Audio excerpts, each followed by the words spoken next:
Hello, everyone, and welcome back to the Rebellious Noise Pro Wrestling channel. My name is Scott, and we are here for the build-up show for night 2 of SummerSlam. Of course, a unique SummerSlam this year. Well, who knows? Maybe going forward, we won't be saying that because it could go to a 2-night event for the foreseeable. But at the moment, this is a brand new thing. Night 1 is in the books. Thank you to everyone who joined us on night 1 for that coverage there. But this is all about night 2. We're going to get you hyped up and in the mood for the PLE as we do here on the build-up shows. I can see some comments coming in, so great to get the conversation started. Keep them coming, guys. It's not just going to be me. We're going to be joined by other members of the Rebellious Noise Pro Wrestling team and our friends from the wrestling media world as well. So we're going to dive into night 2 with a bit of chat about night 1, I'm sure, right after this. Welcome to the Rebellious Noise Pro Wrestling channel. On this channel, we bring you some great content from inside and outside of the squared circle. We will go through and offer some in-depth analysis of the biggest events of the year, as well as bringing you exclusive interviews with some of the industry's biggest names. There will also be live show reviews, in-depth features, and podcasts. So make sure you give that subscribe button a slam so you don't miss any of the action. All right, so yeah, welcome back to the build-up show, guys. Again, last night was a lot of fun.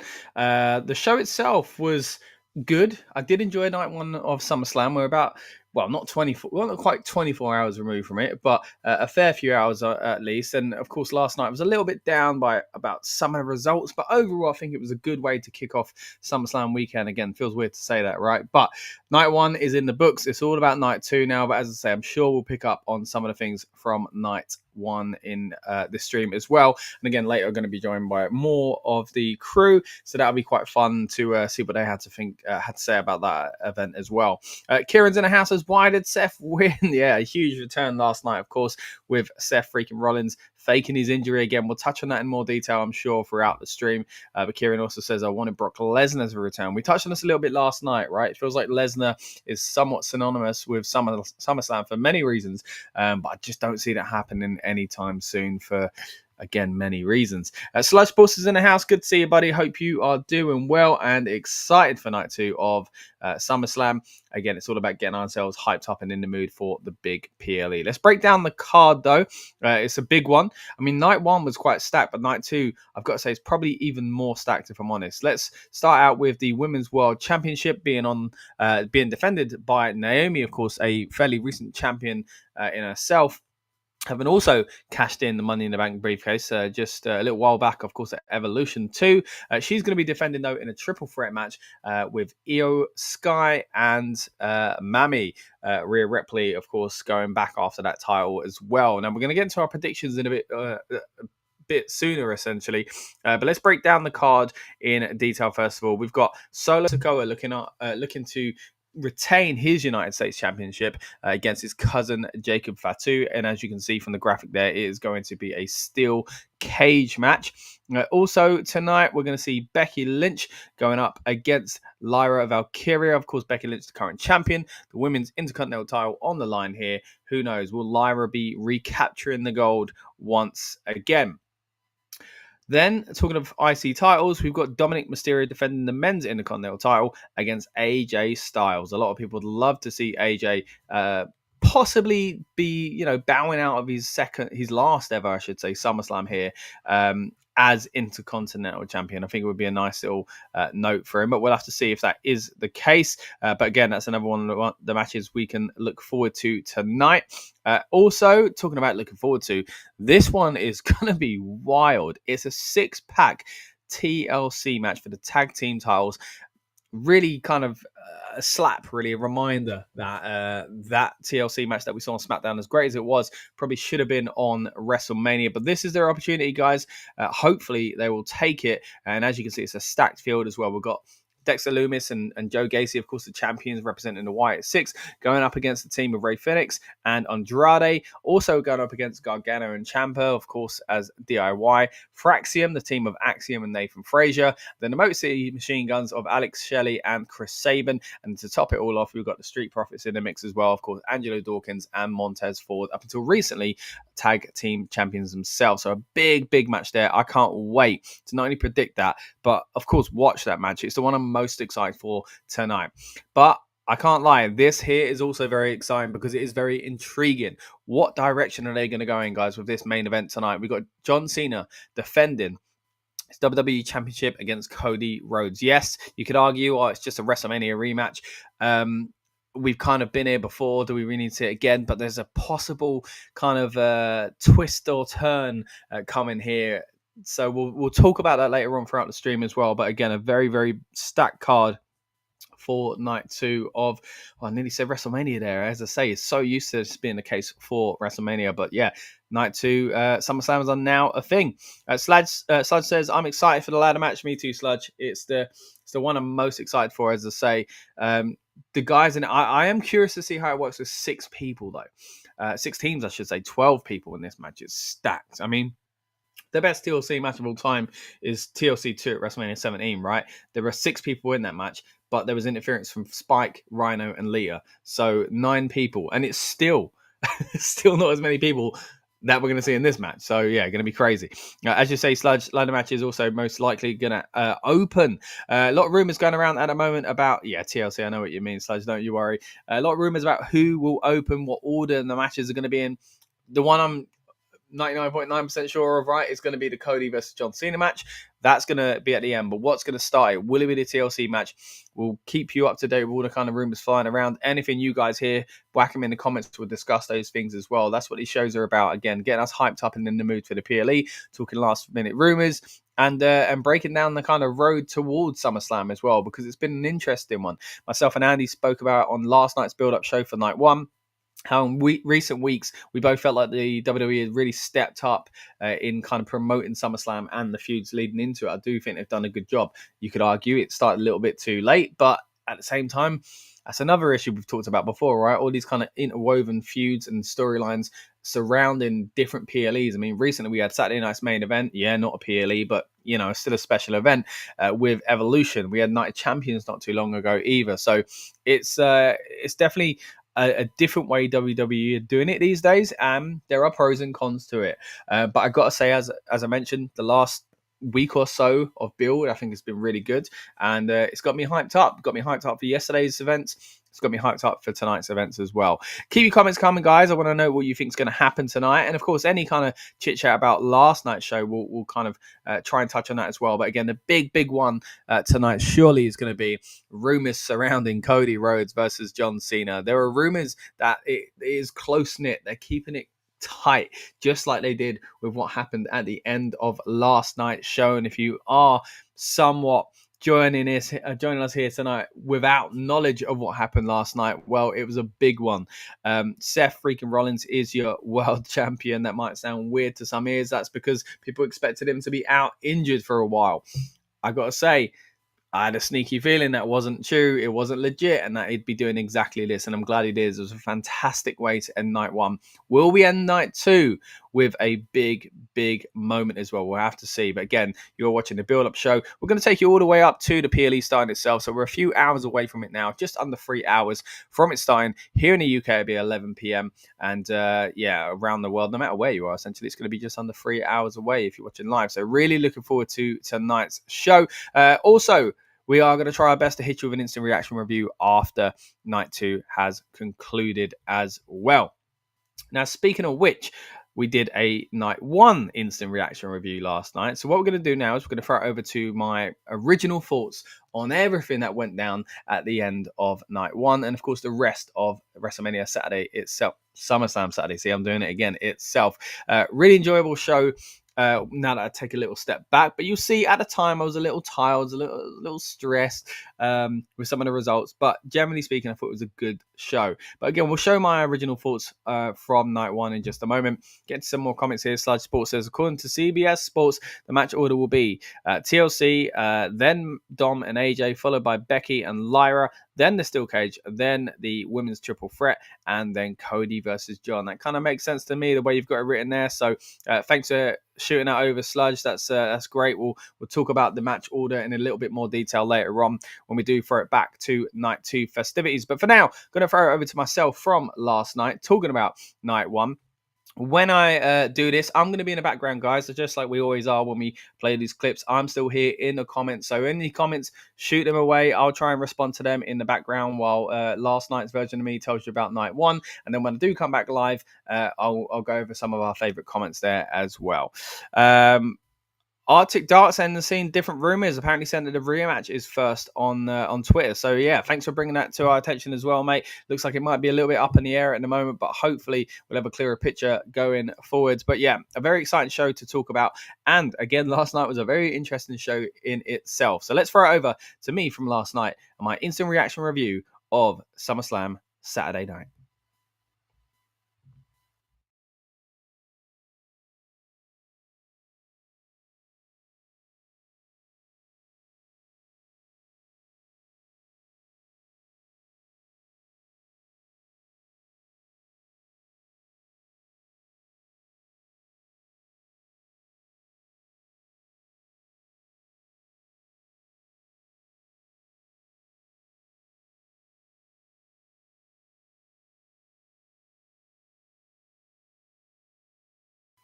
Apologies, guys. I realized the audio didn't seem to be coming out there, so let's see if we can fix that.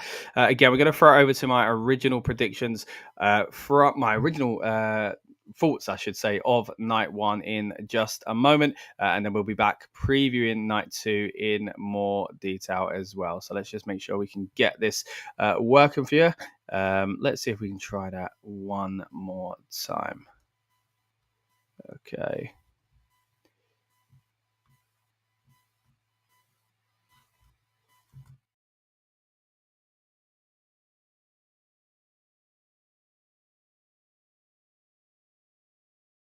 Do it, guys. An incredible moment.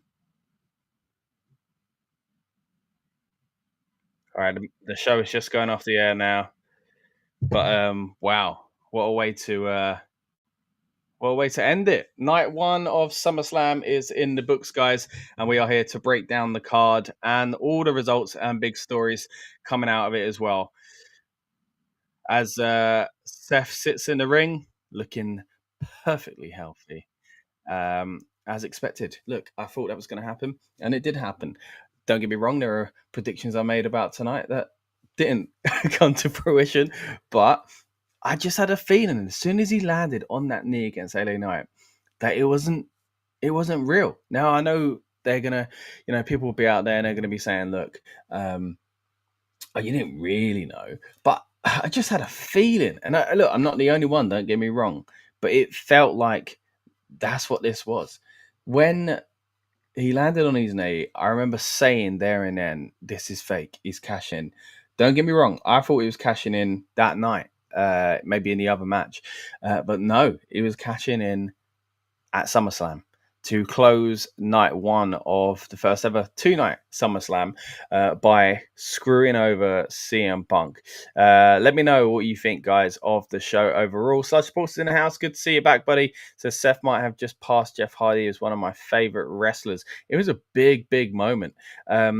A really, really enjoyable moment. But I want to know in the comments, guys, what have you thought of tonight's events? What did you think of that ending there? Of course, we're going to break down the rest of the show as well. But yeah, we've got to start off really with a big, big story, and that is the fact that CM Punk did become World Heavyweight Champion in a very, very touching moment, only for Seth Rollins' music to hit, and he comes out, pretends to still be injured, and then does the reveal. It was magnificent, and yeah, I tried to go live as quick as I could just so I can kind of react to it, but I had a few technical issues, so apologies for that. But hey, you're with us now, and yeah, I want to know what you guys thought of not just the ending, of course, of SummerSlam Night 1 overall. We will be back tomorrow, of course, covering Night 2 in depth. But on tonight's build-up show, it was all about, for me, trying to find time to talk about this big CM Punk Gunther match, because I felt like, again, all along, that Seth Rollins was going to cash in. And he did. And it was a great moment. Look, we'll touch on that in more detail very soon. We'll break down the card overall. And again, talk about all the big moments throughout the show. But as I say, it is closed with CM Punk finally winning gold in WWE again, only for it to be snatched away so cruelly, but perfectly storyline wise from Seth freaking Rollins, his arch rival, it would seem, in the WWE in this kind of era at least. Sludge says, I actually enjoyed it really lately. I'm not been liking WWE at all, but decided to tune into SummerSlam. And really enjoyed it. Good for you, Sludge. Hope you have had a great night enjoying SummerSlam. I did think it was a decent show. I got to be honest. Maybe it's because I'm a little tired, but I just felt like it wasn't spectacular. There was not a lot kind of making. I wasn't that excited about coming on air to do the instant reaction review because I just felt like I was going to probably be maybe a little bit downbeat about it and a little bit. No, I don't want to be negative, but realistically, I think there were just a lot of results tonight that I was confused by. It felt like a common theme, like a good match, but then not what I would have done, sort of thing. Finish wise, as far as decision wise, and pushing storylines in certain direction. But overall, I've got to say, it wasn't a bad show, and it ended with a huge moment again. If you're just tuning in, of course, CM Punk became World Heavyweight Champion only for Seth Rollins to ruin a party, as expected by some of us. It was a huge ending to a first night of SummerSlam. Let's get some more comments here. Sludge says, it wasn't the best, but I was entertained by the matches. I think that's exactly where I'd go with it as well. And this is interesting, right? Again, it's the first ever 2-night SummerSlam.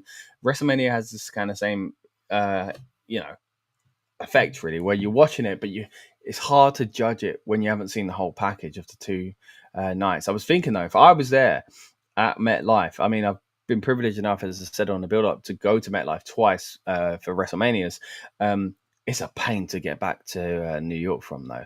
And if I'd stayed there throughout the night, I would have just felt like, I got to do this again tomorrow. It would have just reminded me of that, which sounds a bit kind of, I don't know, picky, but it's just, it just didn't feel like a spectacular event until the ending. I would be over the moon if I was there live at the moment that I got to witness something like that. So I hope those out in New Jersey are feeling that way. But let's get to the rest of the show. Again, it wasn't a bad show. It was just a show where just not the results I was kind of hoping for, maybe, or expecting. Started out in a big way, though. As we mentioned earlier on the build-up show, it was going to open with Jey Uso and Roman Reigns versus Seth's Bodies, who, again, when I was doing my predictions, kind of led into that a little bit.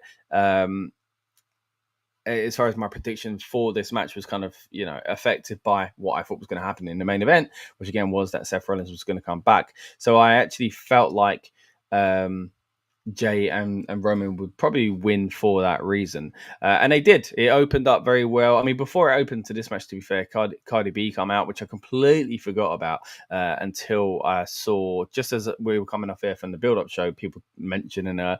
And I was like, oh, yeah, she's the host, right? She did it right. She seemed excited. She seemed to play her part. And she was clearly reading off some sort of auto cue or something like that. But yeah, I thought it was quite enjoyable. A performance from her as far as a big celebrity goes, and we'll talk a little bit more about celebrities later on with Jelly Roll and things like that. But yeah, not a bad way to open it. And as far as opening match, really enjoyable. Again, really enjoyed seeing Bronson come out with the shoes wrapped around his neck. Then we had the ones in the air, which I thought was quite interesting, from Jey in the ring as he watches his cousin Roman Reigns come out and do it, of course, on the wrap. Talking about entrances, though, they start the match and Jey wants to kind of rewind it and go back into Yeet mode, and Roman's all for it, except he gets pulled out of the ring and he's stopped by Bron Breakker. There was some really cool spots in this. Bron Breakker stopping the tag, I thought was incredible. The way he pulled, he dove, basically did the American football or a rugby challenge, essentially, to stop Jey Uso from getting to Roman Reigns and making a tag. Talking about diving, that was amazing. I mean, Roman's dive over the top rope was kind of scary looking, but also really cool and impressive. It did a few Superman punches as well to kind of stop people kind of taking advantage on the opposite team. He does one to Braun as Braun sets up for his run. It does around the ring. He does another one to Bronson Reed as he tries to hit the tsunami, and then eventually ends up spearing Braun through the barrier on the outside as well. We got a 1D, which is pretty cool. From instead of Jimmy and Jay, it's from Roman and Jay, of course. I was going to say Roman and Ray, and only gets a 2 count because it is broken up by Braun Breaker. Braun takes his straps down. I think I saw this right. Again, I know I said I was tired, but he takes his straps down twice. And I think I saw that because even the commentators kind of played into it, like just acting like he was a bit crazy, but a bit of a weird spot there. But hey, it is where it is. If that's what happened, yeah. Roman pushes Jay out of the way and basically saves Jay, but kind of at the, expense of himself, and a bit of a noble gesture there from Roman Reigns. They really amped this up on commentary, talking about how Roman's never really been like that before. And I thought it was a good way to tell the story. Jay eventually picks up the win with the spear and the Uso splash, and then Roman is basically selling pretty impressively, laying in the ring, but still locked eyes on Paul Heyman and shouting at him. I do think that might be where we start going next as well, as far as we talked about earlier on, maybe Roman Reigns going after Seth Rollins now that Seth Rollins is World Heavyweight Champion. You heard that right. Jay putting the Ulafala on top of around Roman's neck was a nice little touch as well. But yeah, a pretty fun opener. Exactly what I expected, to be honest. But again, that's not a negative thing. It was a fun match and a fun way to start the show as well. Right, let's have a little look at these comments here as well. Sludge says Braun and Bronson should be tag champs. I mean, I can see it going that way now, especially that we've got gold around the waist of their mentor, of course, and Seth Rollins. So yeah, I do envision something like that happening sooner rather than later, if I'm honest. Then we moved into talking about where tag team gold did change hands. Raquel Rodriguez and Roxanne Perez, representing, of course, the Judgment Day, they lost their tag titles to Charlotte Flair and Alexa Bliss. And again, another fun match. I mean, at this stage, I'm having a good time on this show because it was kind of expected stuff, but like still enjoyable. There's a bit of a weird thing between this where there was a bit of a super messy production issue with loads of camera cuts and changes, stuff like that. I mean, who am I to talk? I was in such a panic trying to come on here live and talk about the Seth Rollins thing that I messed up as well. But yeah, it was just a little bit kind of messy. It's always odd when they show ads and then they mute them because they're not something we can see in the UK, for example. The Minute Maid stuff. I think they said, like, Michael Cole said the word minute and then he got muted. It sounded like he just forgot what he was going to say. But really, again, I've noticed this a few times. It's, apparently something to do with advertising regulations and stuff like that. So, yeah, bit odd because it also came in a period where they showed, who was it? It was, I can't remember, one of the celeb features where they show someone, then they show someone else by accident and they go back, and then it was really kind of clunky. Then there was a shot where like it was a camera just sitting in the ring, all over the place. But hey, many things can go wrong when you've got that many spinning plates, right? So who am I to talk? Now, nothing went wrong in the match itself, though. Really enjoyable. Bliss and Charlotte had a cool entrance together, essentially, where they're quite playful and playing into from the get-go, really, who has that better connection. Both teams where they're kind of new to each other and not really friends, but who is going to have that better connection? And it ended up being the newer team who are really not friends, Bliss and Charlotte, as opposed to Raquel and Roxanne, who were the tag team champs, seemingly all going rosy in the Judgment Day. But you got to think something's going to change now if Liv comes back into the picture and starts asking questions essentially about what happened here. But as I say, the match itself really good. Charlotte hit a really cool moonsault onto both her opponents. Only gets the 2. Bliss hits Charlotte, and Roxanne, I think, is pulled away. Then there's a Kahana bomb. Then you got the pop rocks. This is broken up by Bliss, where there's only a 2 again. A great tease at the end of the match where you see Charlotte in the corner looking like she might go after Bliss because she's angry. Because, yeah, like I say, Bliss hit Charlotte. I think it was Roxanne that was pulled away. And it was a really kind of awkward moment, of course, playing into, can they coexist? That typical thing. But I think it was pulled off really well. And like I say, that image of Charlotte in the corner ready to kind of attack, but you don't really know who she's going to attack. If the rage is going to get too much for her, and she doesn't. She goes after her opponent. She sticks with it. Sticks with her not so friend, but Bliss. And yeah, I thought it was a fantastic tease. She hits the kick on Raquel Rodriguez to protect the setup of the Sister Abigail DDT, and yeah, a really fun way to end the match. And kind of just continue to, in my opinion, at this stage, put the show in a positive direction. There was an aggressive hug between the two, which again played into their kind of character and the storyline they're telling at the moment. Really fun, and it was essentially not what me and Andy on the build-up show were fearing, which is that they would basically, pull the trigger too early and Charlotte would turn heel and it'd just be the same old stuff again. So I'm looking forward to seeing where this goes. Hopefully it gets to a point, a bit like a Team Hell No situation with Kane and Daniel Bryan, where, they admit they're friends and that kind of stuff. So before eventually there's a turn where it's actually meaningful. And as Andy said, that could be Bliss making the turn rather than Charlotte. So I do think there's a few interesting stories that they could tell here with this match. Sludge agrees, really says, I love Charlotte and Alexa. I think they've been working really well together, and I think it's given a new lease of life essentially to Charlotte and her character, as we again said on the build-up show earlier on. It was a great discussion. Again, I know the whole idea of those streams is to preview the big PLEs, but if you do go back and watch it, you'll see exactly what I mean. We kind of try to map out a possible scenario for this team going forward, and as I say, I'm looking forward to seeing what they can do here. But at this point, 2 out of 2, I was enjoying both matches and both results. I'm not always a fan of tag team titles going to 2 solo acts essentially, but look, where the storyline makes sense, I'm okay with it. I did think it was an enjoyable match, and I think it makes sense for their characters and their story going forward. It felt like they were building towards something, even just when they first put them together, so it's starting to make sense now. There was a Papa John's little kind of promo segment in the backstage where it was basically mid-carders. But I've got to say, Xavier Woods, I mean, he's a man holding a pizza slice, but he's in incredible shape at the moment. Is it just me, or something happened there? I'm not saying he was a slouch or anything like that, but he's looking cut. Anyway, but he's having some pizza backstage, and him and Kofi are still mourning their loss of the tag titles. I'm in two minds about that. I like it, but it's just another great slap in the face of, well, they didn't really do much with their heel turn, did they? But anyway, next up, and in that, by the way, Nikki Bella ends up being the main star essentially and saves the day with all the pizza. Not really much storyline progression there, but hey, that's what happens on the show, just so you know what that segment was. Then we move into, I think, where I really started to dip in this show. Cross and Scarlett come out and they felt like stars. I know there's a lot of rumors going around at the moment, and myself and Andy talked about this again on the build-up.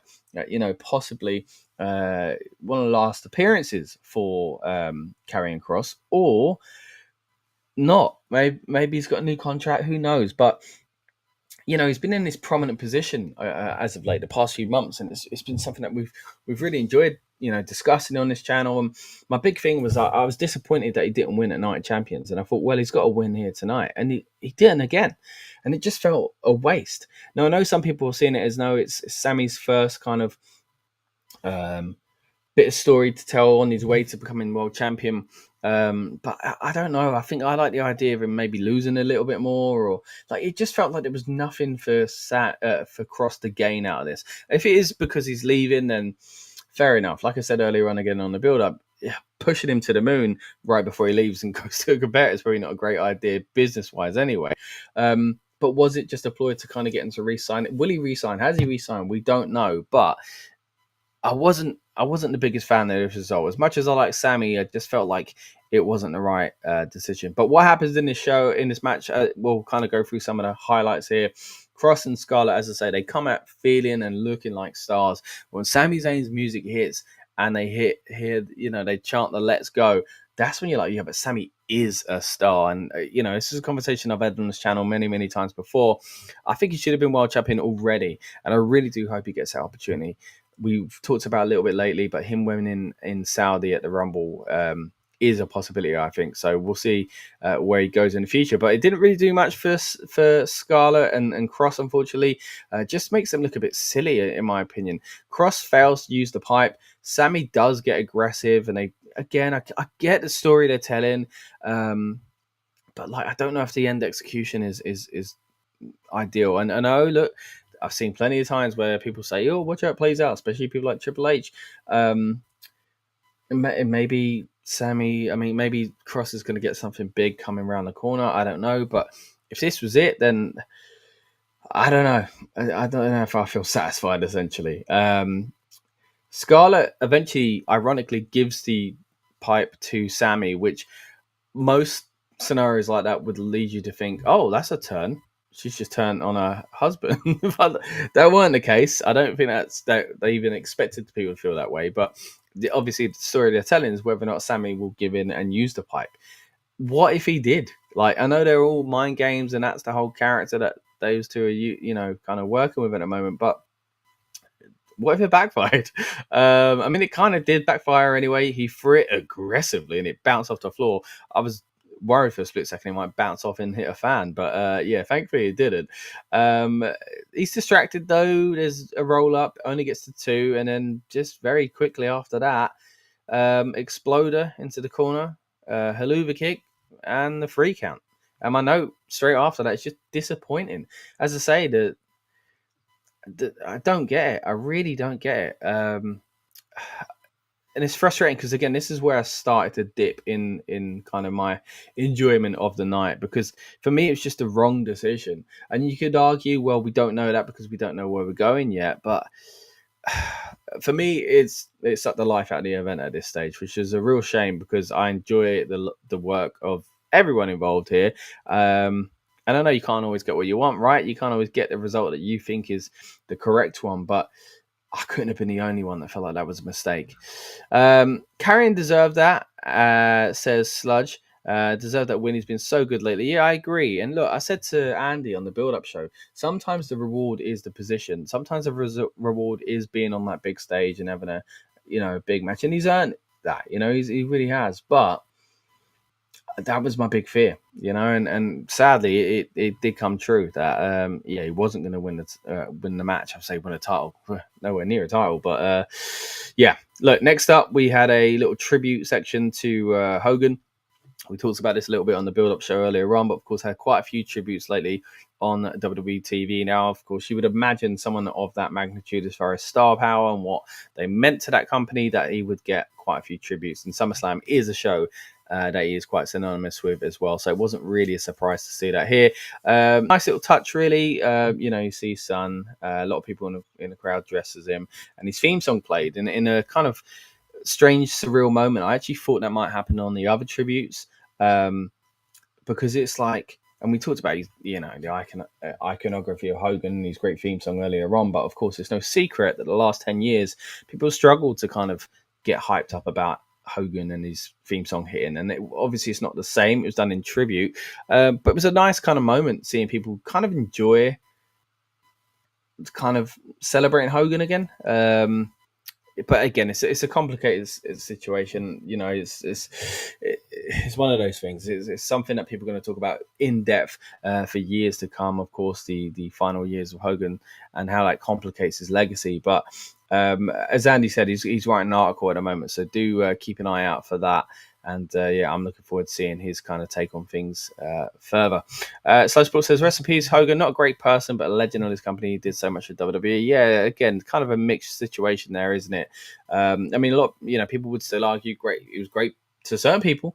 But again, we all know how awful those things were, he said, and the lack of, I guess, not compassion. We lack of kind of awareness and kind of accountability, I should say, really left a bad taste in a lot of people's mouths. But let's get back to the show itself. That was a Hogan kind of tribute section, and it's complicated having to bring it up every time, but it's kind of, you can't do these conversations justice without actually mentioning that side of thing, I feel. So right, then we move into the women's title match, and again, another one where I liked what I saw, but I didn't like the result. Again, we talked about this in the build-up show. If it wasn't going to be a Bianca turn, which, hey, as much as I say I called the Seth Rollins one, I've been calling this for a long time and it still didn't happen. So, again, can't get them all right.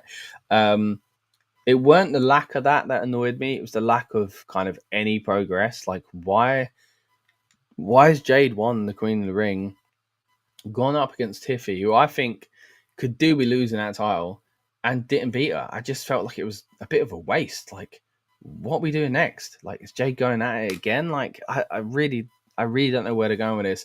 I'll start with the positives though. Liked her gear. Cool kind of tribute to her Jamaican heritage. So that was pretty cool to see.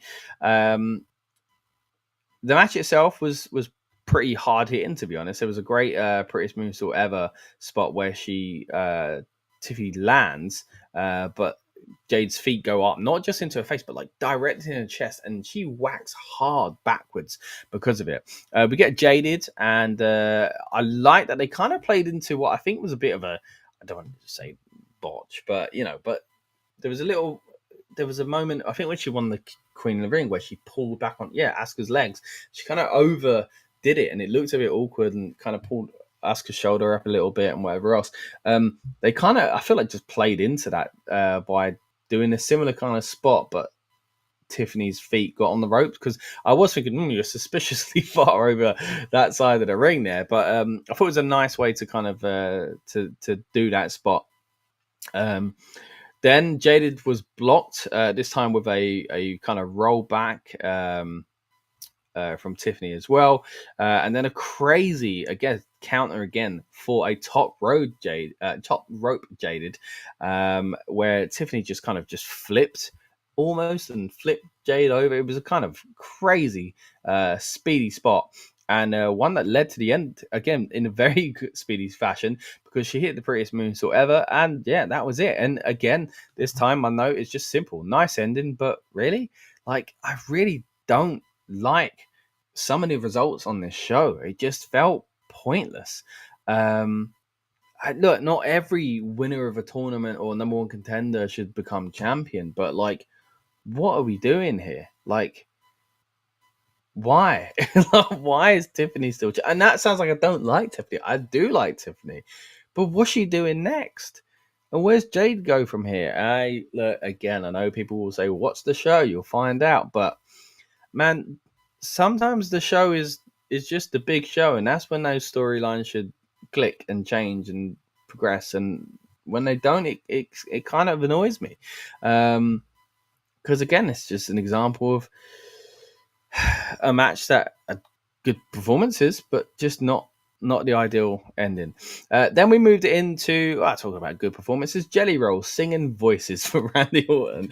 Nice little moment there. It's your typical celeb match, or so we thought. It was kind of different. Like, it was a lot longer than I expected, and a lot longer than it needed to be, if I'm honest. I think people perform well in this match. But like, it was a bit overkill. Logan straight away was getting cheap shots on Jelly, and he wants in quickly as well. He starts using his power, and it's that kind of typical thing where the bad guy acts kind of surprised and shocked, especially the outsider. Logan played this role really well, by the way. I think, again, people talk about the irony of him kind of being annoyed about outsiders, but like, it actually really showed how much he gets the performance side. I thought he was fantastic in his role. Lots of Randy Orton announce table spots, which I feel like we get quite a lot in Randy Orton matches these days. People getting knocked into announce tables and things like that. But then there was a fantastic spot where Logan Paul did a incredible frog splash from the top rope over Drew and then onto Jelly Roll on the announce table, which broke down. And this really kind of signified the beginning and the end, really, as it would seem at the time, for Jelly Roll, who was really taken out from this. It was a lovely looking frog splash, but I didn't. It's awkward. He's not pro or anything, is he? But like, he was awkwardly bracing for the, like, leaning forward, looking, because he was kind of awkwardly laid on the table. So I felt kind of bad for him, because it was obviously weren't as out cold as the commentators were trying to put across. He was waiting for the move. But hey, it is what it is. I thought he performed very well considering. might have awkwardly set up, then awkwardly set up the next bit as well, because they did the whole kind of, he's going to get taken to the back, but it took ages. He fell to his knees, and then like they kind of redid that spot almost again and just brought him back in the ring once Randy Orton took control. Maybe it took too long for Randy to get back in control. I don't know. Sold it for ages, goes back in, chokeslams Logan Paul, hits the black roll slam as Michael Cole dubbed it on Drew. Then they kind of what was it? Not like a what was the move? The one that Randy Orton does, the snap. Anyway, you know what I'm saying. It's like it's only 3 a.m. here in the UK. RKO and Drew and Logan Paul hits the pull from Grace, I think it was called, the frog splash, and picks up the victory. I was surprised by this one. I actually thought the kind of new celebrity, if you will, and Jelly Roll would have actually won here, and it was going to be a feel good moment. It wasn't, and I think this is where the show kind of made me realize the pacing was off. We looked at the card earlier on and the leaked order of it, and I thought, I can't see any issues there. But delivery wise, as far as anticlimactic results, I just felt like this wasn't good pacing. And then you had this match, which I think did drag a bit too long. And then we moved into the next match, which was supposed to kind of drag because of the story they were telling. Like Punk was just going to get beat up essentially. But it kind of added to that same issue, But look, it ended on a high. Don't get me wrong. It was a fantastic ending to the show. But let's break down the match itself first of all. CM Punk going up against Gunther for the World Heavyweight Championship. Had a nice little promo package earlier on, told their story quite well. Also revisited both summers of Punk, the 2005 one, the 2011 one. I'd love to know where they got that sound clip of Punk speaking and the image of him with the ROH Championship from. But nice little promo package. Straight away though, he's battered. That was the story they were going to tell, which again made me think all along Seth's going to come in and cash in here. But I was trying not to get too kind of hyped about that and then therefore disappointed, because again at this stage I'm thinking decent show but like nothing spectacular, and I didn't want to be disappointed by Seth not coming back because he's like legit injured, for example. So I was like, you know what, find something to hold on to, right? The more realistic one, the one that seems like it's in your hands because it's right there, right? There's a match between one guy and one guy. Pick who you want to win. And for me, I thought, you know what, if Punk wins the title, that would be a pretty cool moment in itself. So I thought, you know what, okay, the story they're going to tell here is either going to be Punk somehow overcomes the odds, or he does, but Seth Rollins is going to come out. So I thought, you know what, I'm setting myself up for something positive here because I had a good feeling that Punk was going to win the championship at least. Gunther did some trash talking, said who's the kid now, and was really, really working this well. I think he played into his role fantastically tonight. I said this again on the build-up show to Andy earlier on. I felt a bit bad for Gunther recently because his past few feuds have all been about someone else. Jey Uso, Gunther, and now CM Punk and Seth Rollins, essentially. But he's done his job, and I think he's done it well. He's had some fun matches in that. Who knows where he goes next? But for me, I really enjoyed what he did in this match. Did it drag a bit? Yeah, it did. Maybe that's because it was 2 a.m., which is not that bad, really, considering other shows that we usually stay out for. It started a little bit earlier, didn't it? CM Punk goes for the sharpshooter. It doesn't quite work out, but Gunther gets in one of his own. Punk keeps trying to fight back. Has a bit of a bloody chest, and I thought, ooh, bit of blood. That was nothing compared to what we're going to see later on. Gunther catches a GTS and hits him with a powerbomb instead. There's that beautiful drop kick that Gunther does as well. Really knocked Punk into the corner. That was so very cool as well. It makes me laugh. Like I'm writing all these notes for these massive spots, and then I'm like, amazing drop kick. Sometimes when it's done right, the basics are just so impactful. It's a great lesson, I guess, for kind of for wrestlers out there. Gunther bragging, really kind of trying to, I guess, take advantage of Punk, but then kind of taking his eye off the ball as well.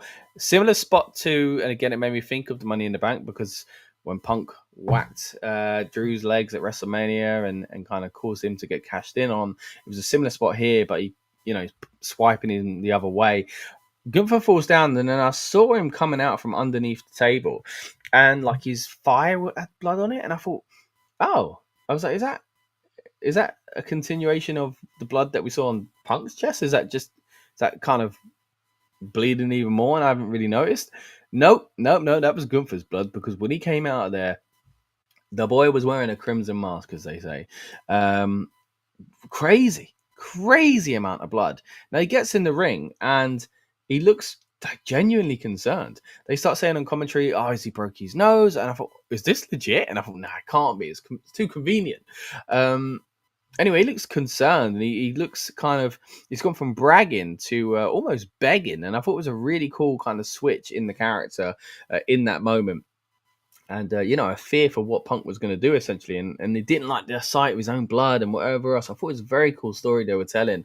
Punk hits the running knee, hits the elbow, goes to set up for the GTS, hits the little pose for it, but it's countered into a sleeper.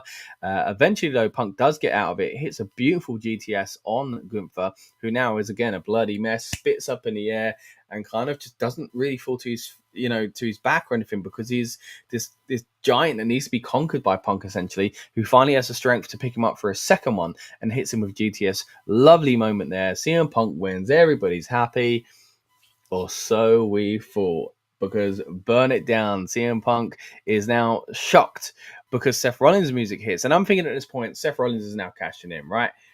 But then he comes out in like a suit and with the knee brace and on crutches, and I'm thinking, okay. I hope they haven't just gone, and that's how the commentators tried to play it off. I'm not just going, just remember me, I'm coming after you, I'm ruining your moment here because you got to think about me in the future. I thought, no, it can't just be that. Then Heyman kind of walked to the side a little bit, and Seth starts walking back, and I kept thinking he's gonna stop, and as soon as he stops, you just knew his demeanor changed. He took off the brace, he took off his clothes, he took off the crutches, and made his way to the ring to challenge CM Punk, cash in the briefcase, batters the man with the briefcase, and picks up the victory. Seth Rollins is your world heavyweight champion. And it's funny how things work, right? Because when he was in that position a few years back, I just kept thinking, oh, cool, but like, eventually you're going to lose this title, right? I just kept wanting to lose it essentially because I wanted different things for that belt at the time.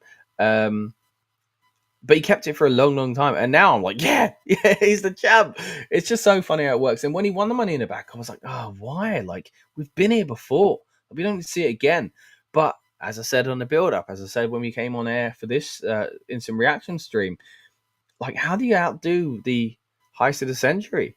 Well, you do this. I can't remember what Cole called it now, but like, yeah, it was amazing. It's absolutely amazing, and like, I'm so glad that's what it was. I said to Andy on the build up earlier on, how I thought it was suspicious that that Becky was conveniently putting up pictures of him on crutches and that he was backstage. And don't get me wrong, I reckon they probably did work a lot of people, but I'm not saying I'm a genius and I knew this all along and whatever, because there were probably people working in WWE that had no idea, or maybe an inkling or whatever, but they didn't know. I didn't know he was coming back, and that the injury was fake. But I had a feeling, and I was hopeful, not only because I want a good storyline, but of course I don't want anyone to be seriously injured or anything like that. But it's just the way it was executed against LA Knight that I thought, nah, like, this is the kind of character and this is the kind of stable where they would come up with a plan like this, where in storyline they would be willing to basically take a loss to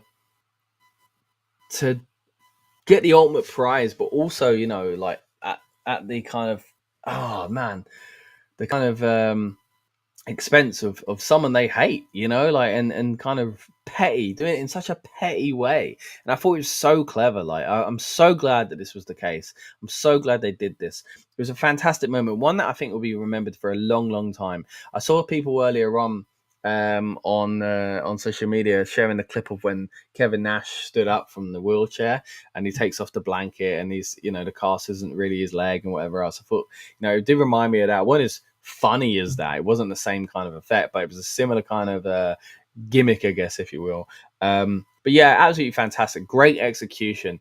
And again, so many things on the show I thought were executed really well as far as the physical performance. It was just the results that I didn't really kind of see eye to eye with. But overall, a fun show.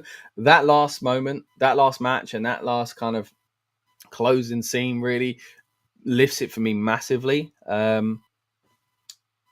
Again, I was coming on air before that thinking, man, I don't want to be negative. I don't want to, but I felt like I was going to focus more on the negatives. But thankfully, you know, these things kind of change when you're swayed by a huge moment that is a huge talking point going forward. I think this creates a great kind of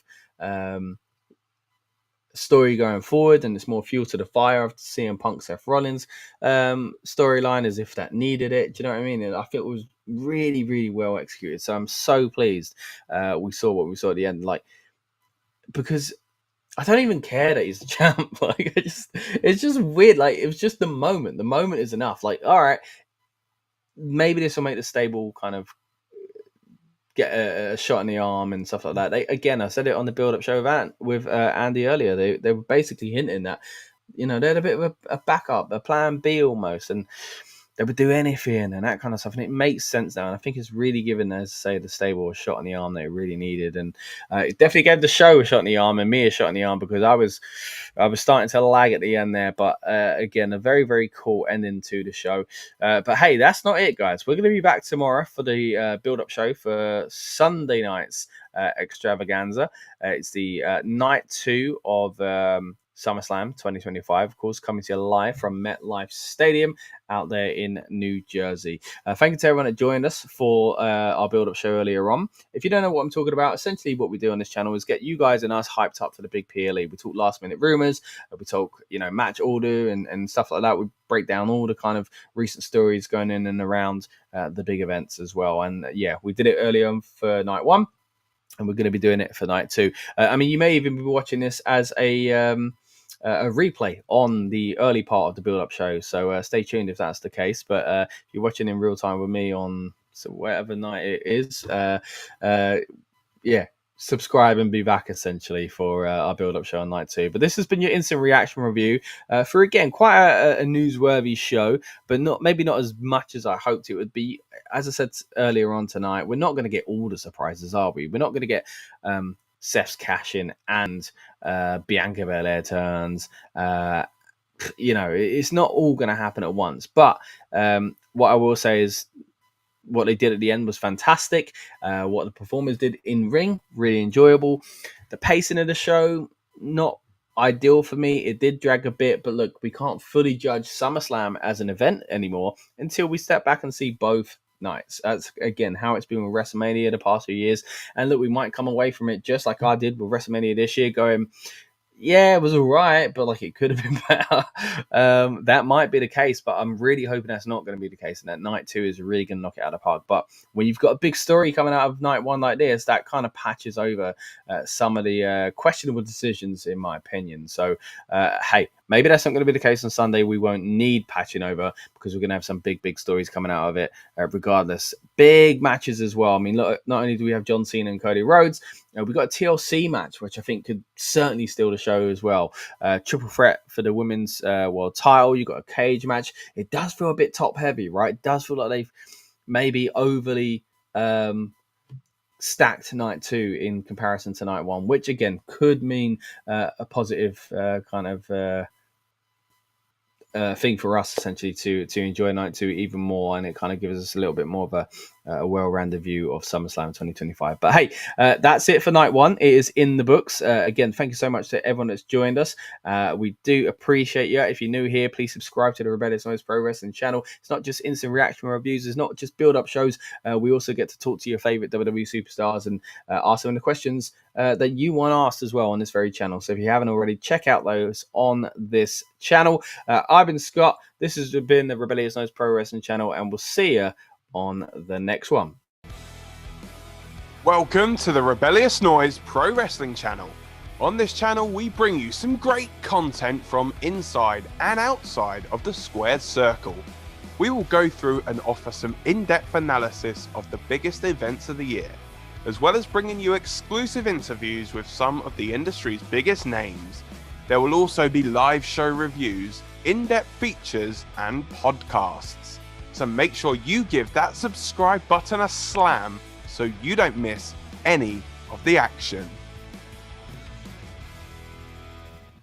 All right, and we are back with the live action, guys. Thank you for keeping me company in the comments. Always good to see what tired and irritable Scott thinks of the shows, right? Again, I recorded that as soon as it went off the air here in the UK, which would have been about 2:30 a.m., I believe, wrapped up on the show, probably about 3:30, somewhere around there at least. And as you saw from my original review of night one, I thought it was a good show. It just wasn't an amazing show, but it had a fantastic ending. And I think it's an interesting kind of thing to talk about, really, because night one and night two of WrestleMania tends to go that way, right? And this year, I think it really felt that way, where night one, I think was, I kept saying like night one had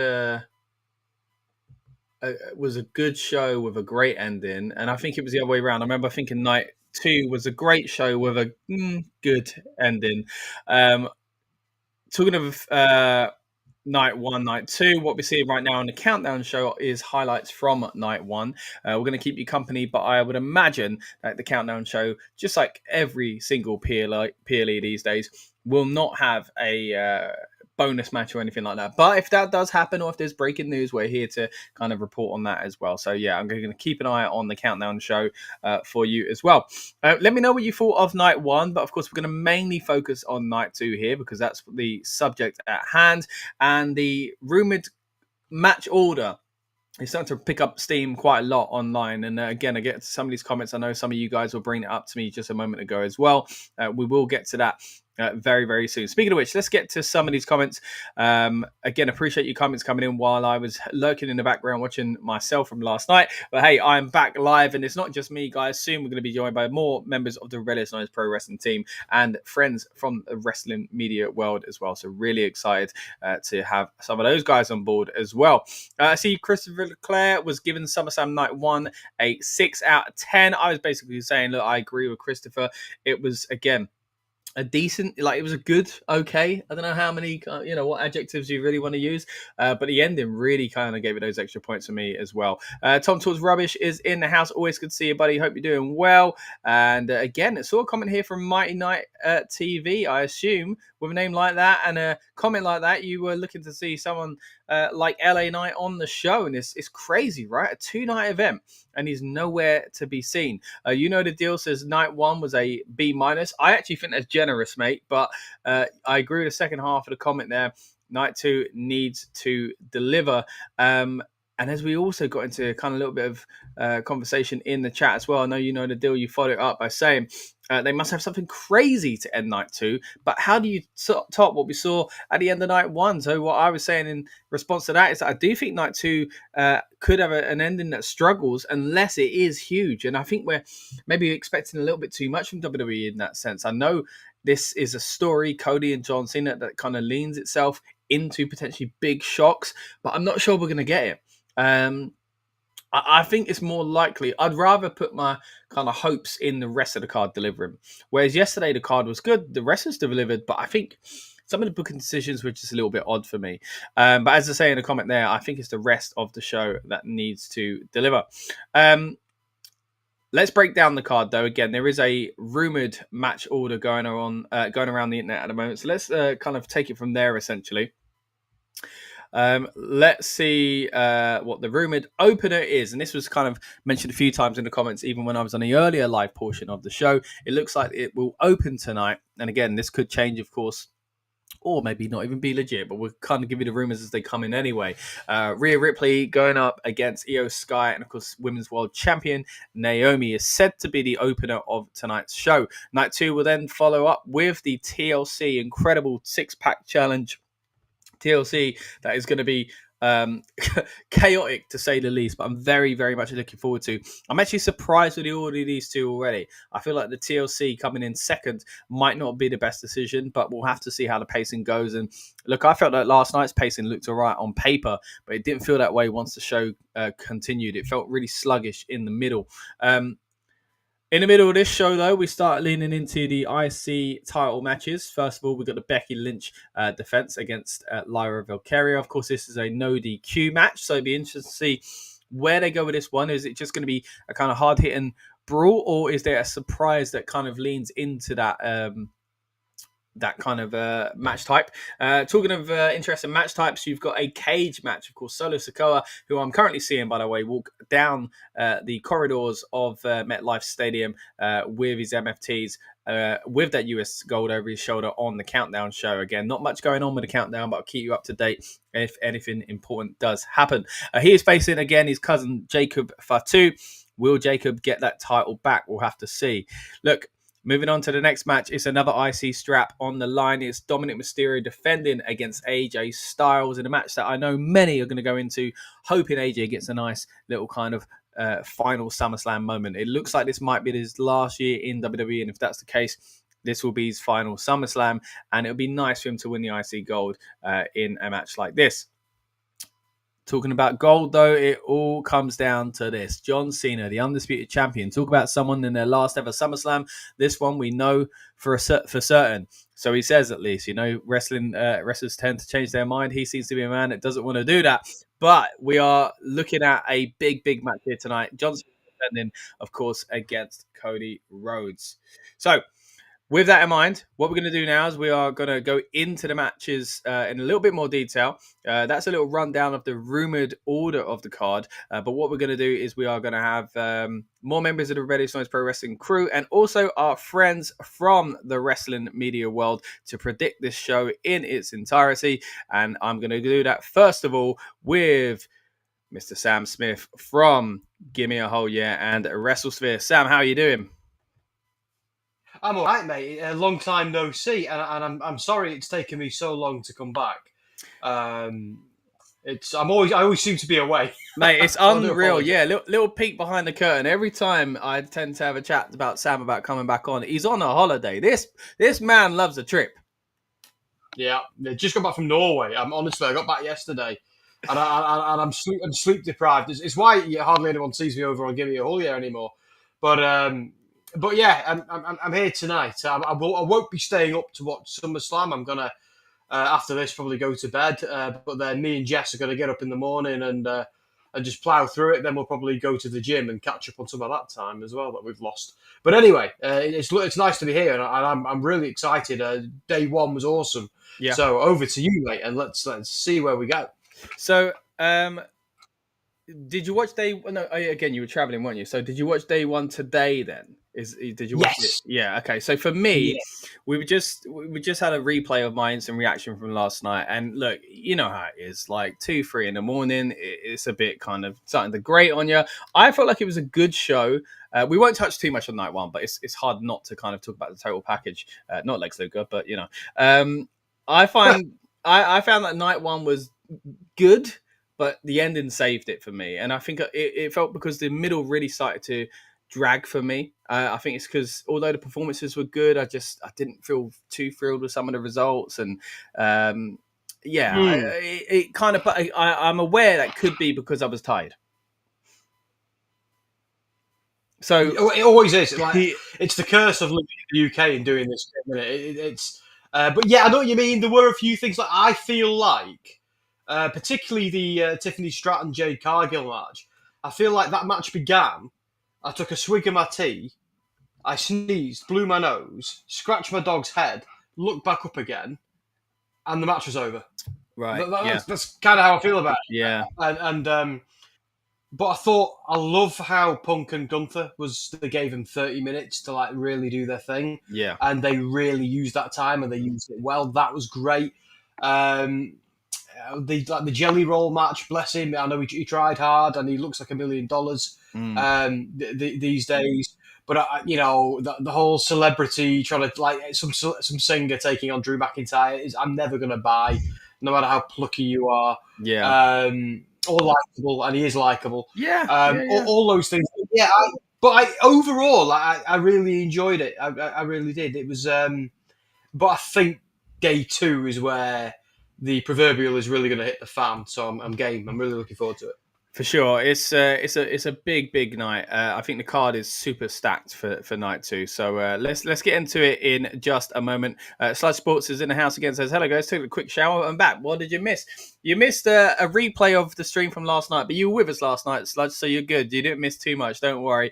And Tongaloa Tribal Chief is in the house saying, well, I won't say the first bit, and Flaming Doritos.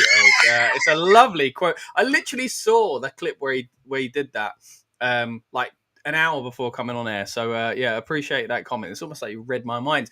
Speaking of clips and comments and things like that, we're keeping an eye on social media to let you know if there's any last-minute rumors and stuff like that relating to the show, or if there's any breaking news on the Countdown show. But without further ado, let's dive into the show overall and what we can expect to see on tonight's card. So, again, it's a big night, as Sam alluded to there. There's a lot to look forward to, and kind of top heavy, as I mentioned in last night's review. So I'm holding out for a very exciting show, and I do think the wrestlers on this card can deliver what I'm looking for. Apparently going to start out, and again, this is all rumored at the moment, so don't get me wrong, these things can change, but apparently it's going to start out with the Women's World Title Triple Threat match between Rhea, Io, and Naomi. For me, I always feel like in these situations, they like to give it back to someone like Rhea Ripley, and there is a danger in that. As much as I like her, I just feel like, well, let's not shove people down our throats too much. That's always a risk. Io, to be fair to her, has had a better year than I expected, so I don't really see it going back to Io. Naomi, that's the interesting one for me, because it kind of creates this one or the other. Again, I'm taking the Io out of this. For me, I think it needs to be Naomi, because that will even further frustrate people if they take it off of someone who's all the way back into this position and been fun in doing it and only just won that title. So I think it would be a major mistake to take the title off Naomi already. But when it comes to predicting it, Sam, I'm getting worried it might just be another Rhea title win. What are you thinking? See, if I'm fantasy booking this, I'm keeping it on Naomi, because this proceed with caution gimmick. And I think, as my wife pointed out as well, it's also kind of a Wicked Witch of the West gimmick, somewhat as well. Like, that might be lost on a few people, but like, she's cackling like the Wicked Witch of the West, and that's almost like what she's doing with it, and it really works well. Yeah, I think it was my wife who said it. I think I was listening, but yeah, there's so much more. So much more they can do with that, and I'm nowhere near ready for it to end. I think it makes more sense for either Rhea or Io to kind of one cost the other, and for them to feud. That is kind of what I want to see here. That is what I would do. I think there's more rope in that. I think it might need to become Rhea getting frustrated that she's never beat Io, and that maybe becomes more of what the story is than chasing the belt. Yeah. And someone else can then go and chase Naomi, and that can be a whole thing. That's what I do. I think it's gonna go off on a tangent, but they'd be absolutely high as kites if they took the belt off Naomi, particularly after they've only just put it on her, and she's been a hot commodity after coming back from TNA as well. So yeah, I just want to see more Naomi on my screen at the moment, cackling away, saying her catchphrase. This is brilliant. Yeah, no, I completely agree. I mean, I'm not the only one either. Sludge says, don't take the title off Naomi already. And Tongaloa, again, probably not the real one, but appreciate your comments either way. Says, keep it on Naomi as well. So it seems like we're not alone in this one, Sam. And I do like the idea there of Rhea and Io branching off. I know some people could say, well, we've already had that feud, but without the title, I think is always a breath of fresh air for these people at the top of that division. So that they're not sure. And it's the same in the men's field as well. Sometimes, I wanted Drew to be pulled away from the world title scene, and he has been. And look how that's kind of weirdly enough reignited his career over the past year or two. Yeah. Seth Rollins as well took a step back. And sometimes it's important to do these things to make sure we don't kind of fall into the same old traps. And again, there is a pre-made story there. So I'm all for a grudge feud, which we don't get many of in the women's divisions. A little bit different now that we've got at least secondary titles. These mid-card titles to kind of fight for. But up until recently, it was you were in a world title match or you weren't on the card. Sometimes the tag team belts would be in there as well. So it's nice to even think about the possibility of having a feud that's not related to any of the titles, let alone the top one as well. Tongaloa Tribal Chief says, Naomi's gimmick is so much better than her silly glow gimmick. I like the glow stuff, gotta say, got to admit it, but I do really like what she's doing at the moment. And as you say there, Sam, a bit of a Wicked Witch vibe as well, of that over-the-top cackle, which sometimes I got a little bit concerned might be a bit too cheesy. But then I thought, it is what it is. I'm just going to enjoy this ridiculous character that she's playing at the moment. I think she's been great. Yeah, she's leaning into it. Like she knows it's a bit over the top. She knows it's a little bit cheesy.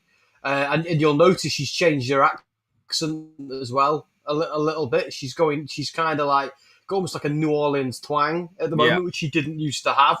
So this is very much a character she's playing, and it's all her worst parts dialed up to 11, which is exactly what a good heel should be.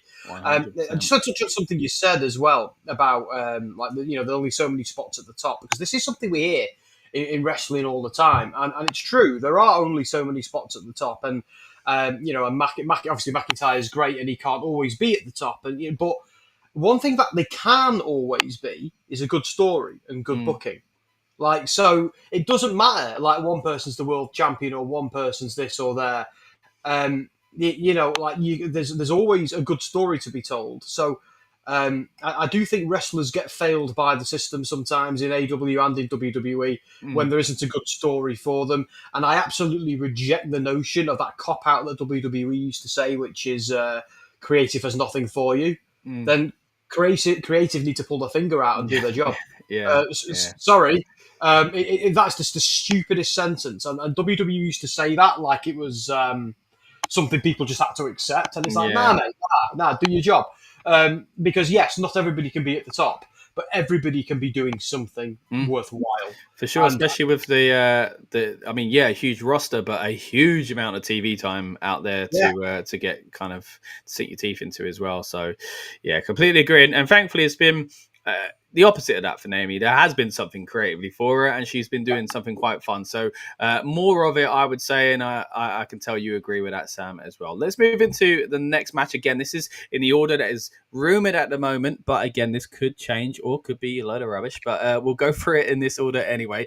The next one, apparently, Sam, is the TLC six-pack challenge with an incredible amount of talent within this match already. You've got DIY, you've got the Machine Guns, you've got the Wyatt Six, you've got Andrade and Phoenix, you've got Fraxium, and you've got the Street Profits. A huge match. And I know the thing on the tip of everybody's tongue about this one is, well, they should have done that one at WrestleMania. SmackDown showed them that, and this is their opportunity to really show it further. I mean, there's even more people involved in this match, so I am a little bit, I don't want to say concerned, but intrigued by how they're going to deal with 12 people being in the TLC match. But this is something I'm really looking forward to. What are your thoughts on this one? Oh, I've got a few thoughts. So for starters, the Wyatt Six are on a pay-per-view. That's nice. Like, how long have we been waiting for this for? That goddamn time, WWE. Good point. But yeah, fine. So I'm really happy for that. They should have been on last year's SummerSlam. But anyway. So I'm looking forward to it, because like one thing I hate is tag matches where there's more than two teams, because why would you ever tag out or tag in? Do you know what I mean? It breaks kayfabe completely. So when it's something like this, it's like when it's a tornado or it's a table, a TLC match or even a ladder match with multiple tag teams, that's always gold. That's always great fun. But the minute when they ever do a battle royale, it's always stupid.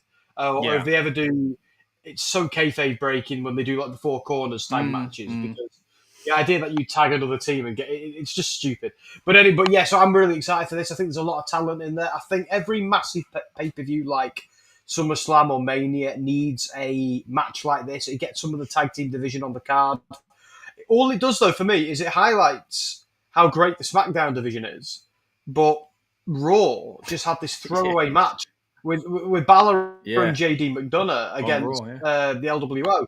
And I'm not being funny, guys. Like, look, I get you needed matches for Raw. That's fine, but like Julia, they've buried the Raw tag team champs, and they've buried Balor as well again. Yeah. And it's, even if you just have a pre-show, stick 2 matches on the pre-show, get all the belts on the card. Which is 3 hours long, by the way. 2 nights of 3-hour-long pre-shows with no matches is crazy. So it's absolutely... it's a real disappointment. Just like, look, I get what they're doing, and I do believe in it with the more bite-sized cards, but and it is working. Now, I think when they start having only 4 matches on a card, that's when I start getting a bit, sorry guys, that's not enough. Like 6 at the very least. I don't even care if it's a Royal Rumble or an Elimination Chamber or a Money in the Bank. Dude, get at least 6 matches on the card, or what are we even doing here? But, like, I think when it comes to something like SummerSlam and WrestleMania, throw the kitchen sink at it, and you don't need to go full on AEW where I'm pitching a tent in my living room. I'm joking. I flipping love. That's the opposite side of it, though. There's two very Yeah. opposite ends of the scale, and they both have their pros, but they certainly both have their cons. Not enough people getting on one show, and then on the opposite side, maybe a bit too much going on. But I understand the thinking on both sides, but there needs to be a bit more of a sweet spot for both companies, and we haven't quite got it at the moment. That's it, right? Yeah, you're absolutely right. Because I think the thing AEW don't get is sometimes less is more. Yeah. And WWE do get that, but they're going to the bloody extreme with this bite-sized stuff. And it is putting over Raw and SmackDown a bit more. But guys, Raw and SmackDown is free TV. It's the build to the pay-per-views. You show us the title matches, and the minute you don't have a certain belt defended is the minute you bury that belt. 100% agree, man. I've been saying the same thing for the last few months because I feel like I know there is the argument, as you say, like it makes SmackDown exciting when there's a TLC match on SmackDown. But then if those titles, I mean, they are this time around, but it's taken a long time. If those titles cannot get on a PLE, it then devalues what those titles actually are, which therefore devalues what that title match on that show was, and therefore devalues that show again. So it's a vicious cycle. You need to kind of every now and then put those titles or those wrestlers on the PLEs to make it feel special when they do it on regular free TV. So maybe this is the start of a new era, mate, because we're finally getting these tag team titles. We're finally getting people like the White Six on the PLE. But then again, it is a 2-night event, so it's bound to happen. What are your thoughts on the match itself? I mean, look, it's hard to predict something like this because it's kind of chaotic as far as, what we might see.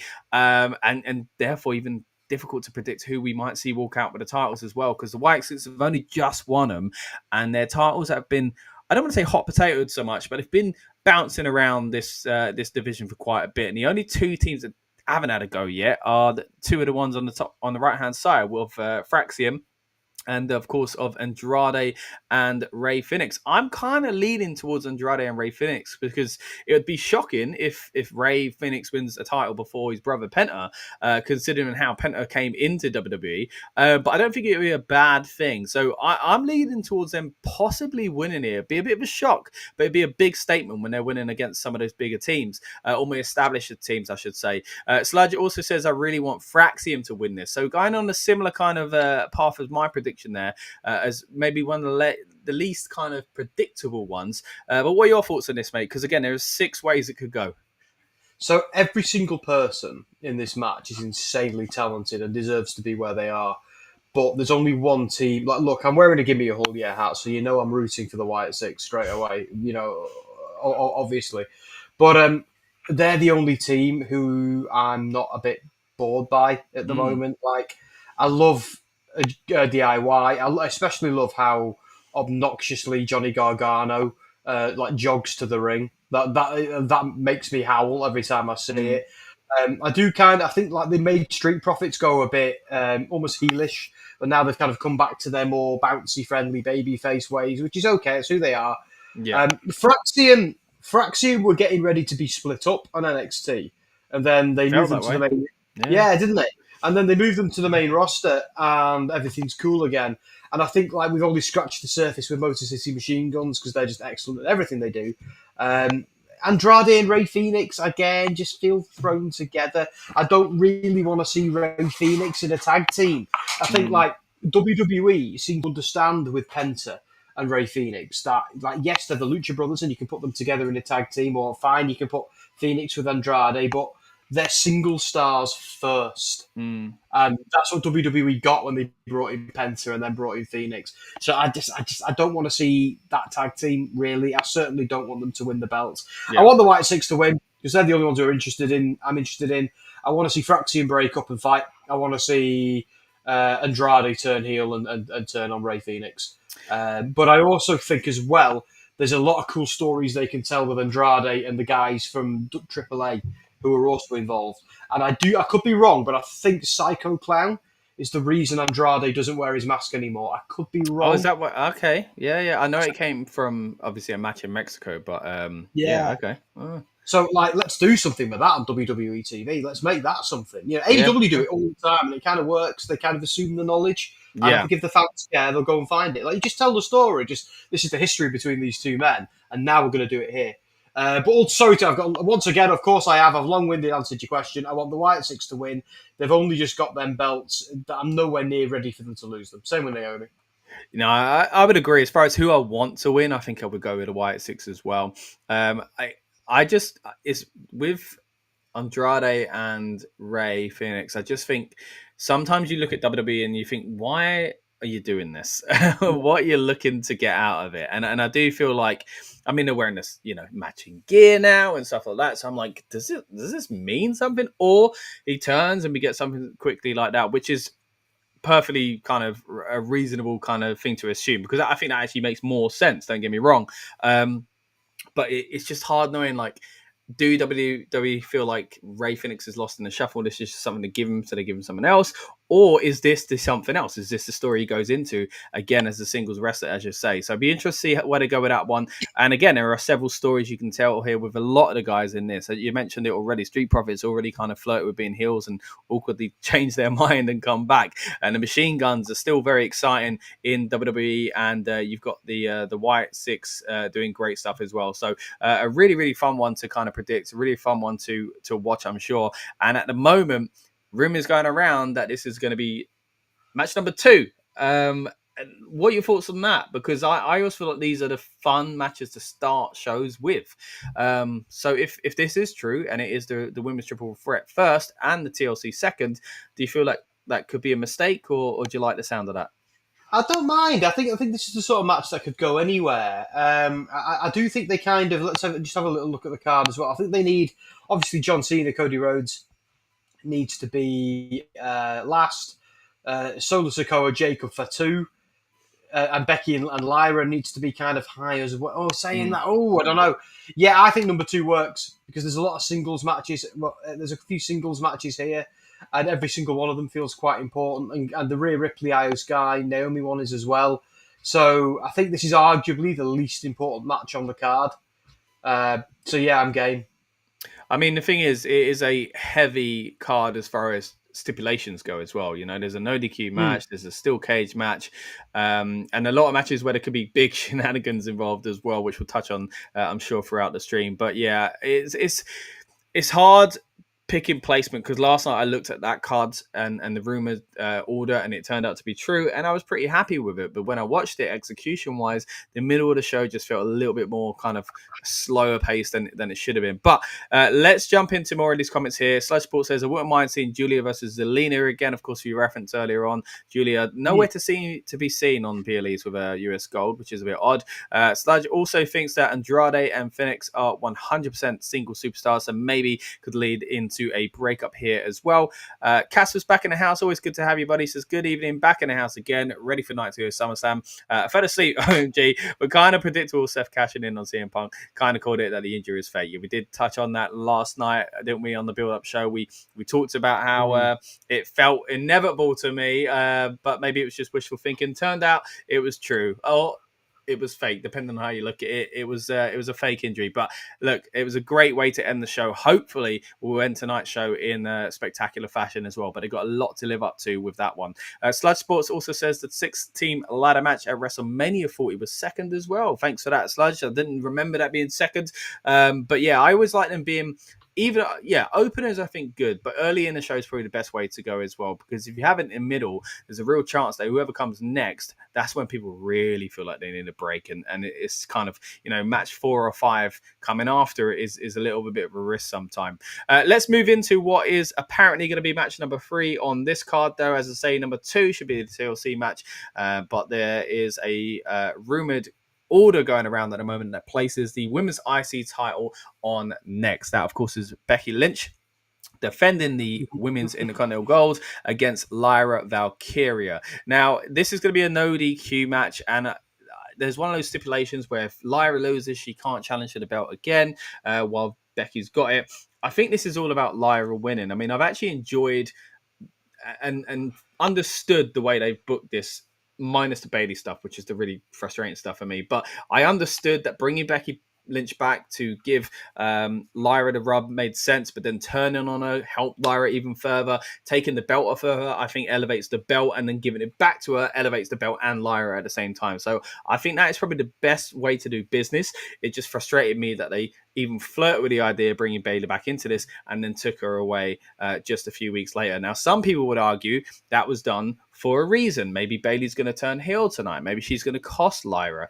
And that goes into a completely different direction. But I'm just not sure. I just feel like they're not giving Bayley what she deserves. And that's a common theme. I'd love to be proved wrong and tonight hold out for her coming back and making a big splash. But even then, it wouldn't be good enough for me. I think she should have won it last month as a nice little reward. But I don't think it's going to happen. I think it's going to go down to Lyra and Becky only, and I do think that Lyra is going to pick up the win here. What are your thoughts on this one, Sam? See, I hate everything about this story. I see what they're doing. I get why. No, I do. I'm sorry. Me and Andy Spores were talking about this the other day, and we were in agreement that it's just not working. Like, I get what they're trying to do. They want Lyra to be the next Becky Lynch. And they've got to make new talent. They've got to make new stars. And Lyra's incredibly talented, so obviously they see Becky 2.0, and that's exactly what they're trying to build. I get it. I see what you do, WWE. I appreciate it, but it's not working because the crowd don't want to boo Becky. You can make him say as many nasty things about Big E as you want. It's not going to work. It didn't work last time. They tried turning a heel. Didn't work the time before that. It's not like the big time Bex thing didn't work. Her being the enemy of Charlotte Flair, being the good guy, that didn't work. And Lyra Valkyria, people just like, they're not. It's just not working. People aren't resonating with it. What I think would have been a better story is if somebody had taken out Becky, done something horrible to Becky Lynch in kayfabe, and Lyra Valkyria then went after defending Becky's honour. Lyra was like, right, you've taken her out, but now you've got to contend with me. I'm doing this for Becky. I'm doing this for Ireland. I'm doing this for us. I'm doing this for the division. I'm doing it for the fans. That would have got the fans behind Lyra. But we're at this awkward point now where they've eventually just got to double turn them because or make one of them go away because it's just not working. Like, I think they're going to keep, like, if Lyra wins that belt, she's going to be booed out of the stadium. Look, I think there are people that have weirdly enough turned on Becky in a way as well, but I completely get what you're saying about turning her heel last time didn't work as much, and people there will always be a big chunk of the audience that want to cheer her regardless because she's just that kind of legendary character now, right? By the way, apparently I think she's debuting expected to debut a new theme song tonight, so it'd be interesting to see how that kind of maybe changes up her presentation. Last night there was that clip of her kind of celebrating Seth's, victory as well, which I think worked a lot better this time because when she celebrated him at WrestleMania, she was still a babyface and that looked weird. I know it's meant to be that was the real life Rebecca Quinn rather than Becky Lynch. She's hanging out backstage and that went online. But I do like the idea of them kind of, if they're both heels, kind of just maybe work together. So I think you can move Becky away from this. And that's elevated the IC gold because she's held it. She's got rid of it. But as you say, there's still that risk that Lyra is not as believable as she could be. So maybe what you do here is take it off Becky. Lyra wins the feud. And Bayley doesn't cost Lyra, but attacks her straight after it. And then it gives her something else to do afterwards. Yeah, I've been so caught up in the... It's just not working for me. With like they've even addressed it in promos where Becky's like, "Oh, they're not booing me, but they're booing you." Like they've even tried breaking the fourth wall to try and make it better, but it's not working.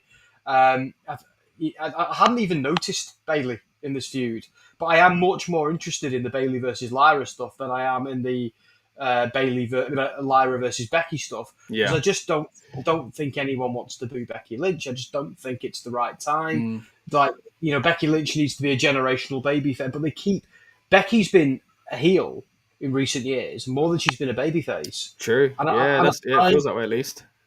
And I just don't get why they're doing it. Yeah, good point.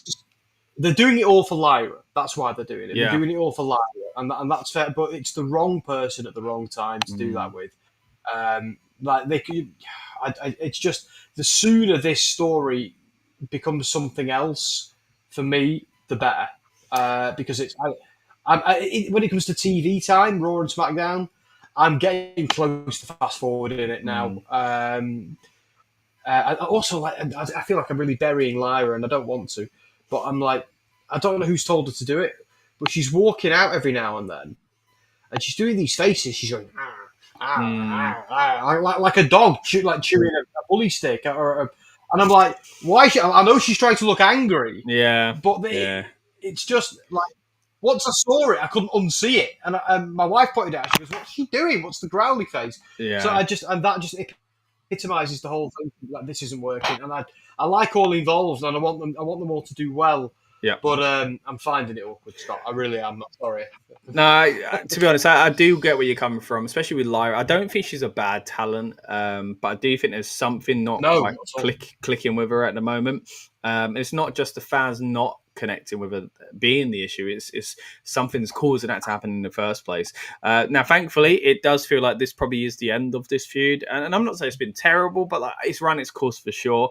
And hopefully, we're going to move on to something fresher and more exciting for both sides. Let's get to some of these comments here as well. You know the deal says, other than the main event, I feel Dirty Dom may get the biggest pop tonight. I wouldn't be surprised, especially in a big kind of market like New York, New Jersey, with a lot of international fans there as well. They tend to appreciate the naughty heels, so I do see that being the case. Casper says, I'm really looking forward to this match, Becky Lynch versus Liva Valkyria. I'm hoping Becky wins, being a big fan of Becky, but the stage is not. What's that? Well, it's not right. It's not working, essentially. I get what you're saying there, Casper. And again, I know you're a big fan of Becky, so you're always excited to see what happens there.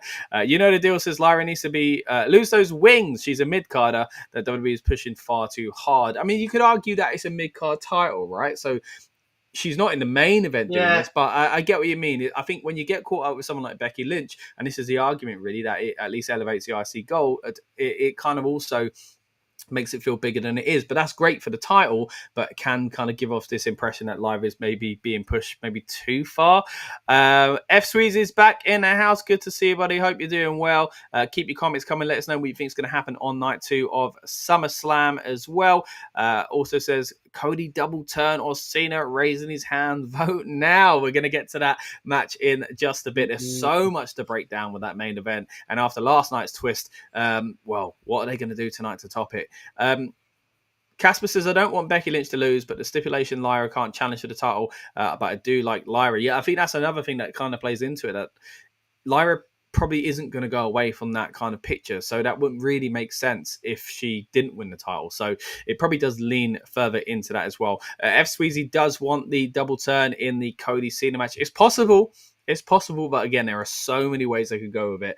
We'll do that justice, hopefully, in our chat about that very, very soon. And hopefully going to be joined by some more friends from the wrestling media world and Rebellious Noise Pro Wrestling crew members as well. But at the moment, you're watching myself, Scott, and Sam from the Give Me a Whole Year and the WrestleSphere team. Sam, do you want to kind of just let the people know what you do and kind of what you've been up to? Yeah, sure. So obviously, Give Me a Whole Year. Things are a bit quiet over there at the moment because we're all incredibly busy with other projects, our careers, and our families. You might see some of us swing back around soon. I don't know if it'll be the live streams, because the SmackDown, the Raw, the Dynamite live streams, I think they've caught up with us a little bit, with it being on so late in the UK. But I think some more group discussions should be headed over at some point, particularly like me and Andy will probably do a few more too. Dom's doing all of his stuff with the White Six and carrying cross and all that, and the spooky stuff, so that's cool. As for me, I'm kind of, for the most part, over mostly with Soundsphere now, so we're kind of putting a lot of WrestleSphere content on Soundsphere at the moment. Same with ScreenSphere, so I'm fully committed to. During the day, day job, I'm committed to building Soundsphere with Dom, and we're trying to turn that into the next big thing. So, like, in terms of my writing, you can see that all over the internet, mostly about video games, a little bit about, but all my wrestling stuff for the foreseeable future will be on Soundsphere. I would have thought, and there's a few more good things coming as well. But yeah, so it's so that and Give Me a Whole Year really are where you see me. But I do a lot of guest writing for a lot of other websites, which is lovely for them to have me as well. Brilliant, mate. Yeah, as always, great to have you on. Always good to get your insight. And again, it's been far too long, so it's really enjoying having this little catch up. And no, it's not just you. I'm the same. We haven't done as much as we wanted to be doing the past few months as well. Life catches up and stuff like that. And these shows, as I say, they're in awkward times for us. But hey, we can't complain. We've got a big show to be excited about tonight, and that's what these build-up shows are all about: getting us and you guys hyped up and in the mood for the big PLE. We'll be talking last-minute rumors. We're talking predictions at the moment, of course, and again, some more friends from the wrestling media world well join us very, very soon to talk about matches like this one. Solo Sikoa, the US champion, defending that gold up against his cousin Jacob Fatu in a steel cage match. Now, anytime you have a bloodline related story, you can't help but feel like saying, oh, like there's a return or a turn or a debut. They seem to happen pretty much all the time.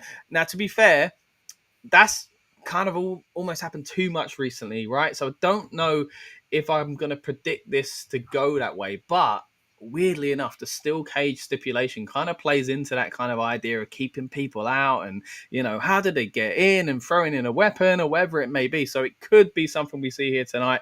SummerSlam, as Andy mentioned on last night's build-up stream, is a show that has kind of lent itself to returns over the past few years as well. I see a lot of speculation online about who could be coming back tonight to kind of continue that theme, if you will. Will it happen here? I'm not too sure. It'd be great to see Tama Tonga back. I don't know where he's in his kind of fitness or anything like that.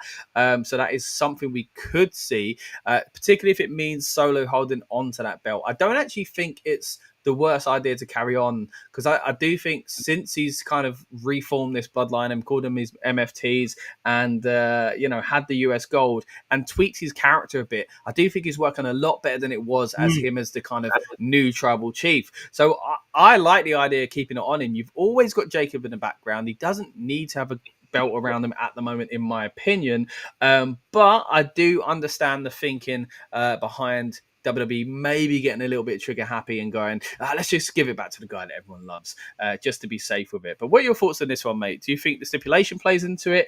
And do you think the gold's changing hands? I see. I'm enjoying this. I actually really, really like this. I think for anything they do with the bloodline, it is great. I genuinely don't mind who wins because I just think it'll be fun either way. But I think it might be good to keep it on Solo so we can keep building the Samoan werewolf being the plucky baby face, chasing, because he's not long come off a face turn. Before that he was a minion, but it was a good story about a minion turning on the master and becoming the master themselves. And you're right with Solo Sikoa, his time, like he's gone from being the silent, hard man of the bloodline to the wannabe tribal chief, and now he's settled into this role as this kind of insecure but sharp-tongued supervillain. Like even that little interaction he had with Kathy Kelly the other day was really funny. Yeah, he's fantastic. He's finally showing his characteristics.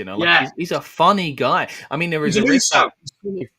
There's a risk that people will start liking him too much and he becomes a babyface, but that's just the way these cool heels end up going anyway. But I'm loving it. Like, even when he first started showing these kind of characteristics a little while back, and he was just kind of imitating the wrestlers he was in the ring with. He did it with Jacob Fatu. He did his little kind of, move in the ring, that little taunt he does.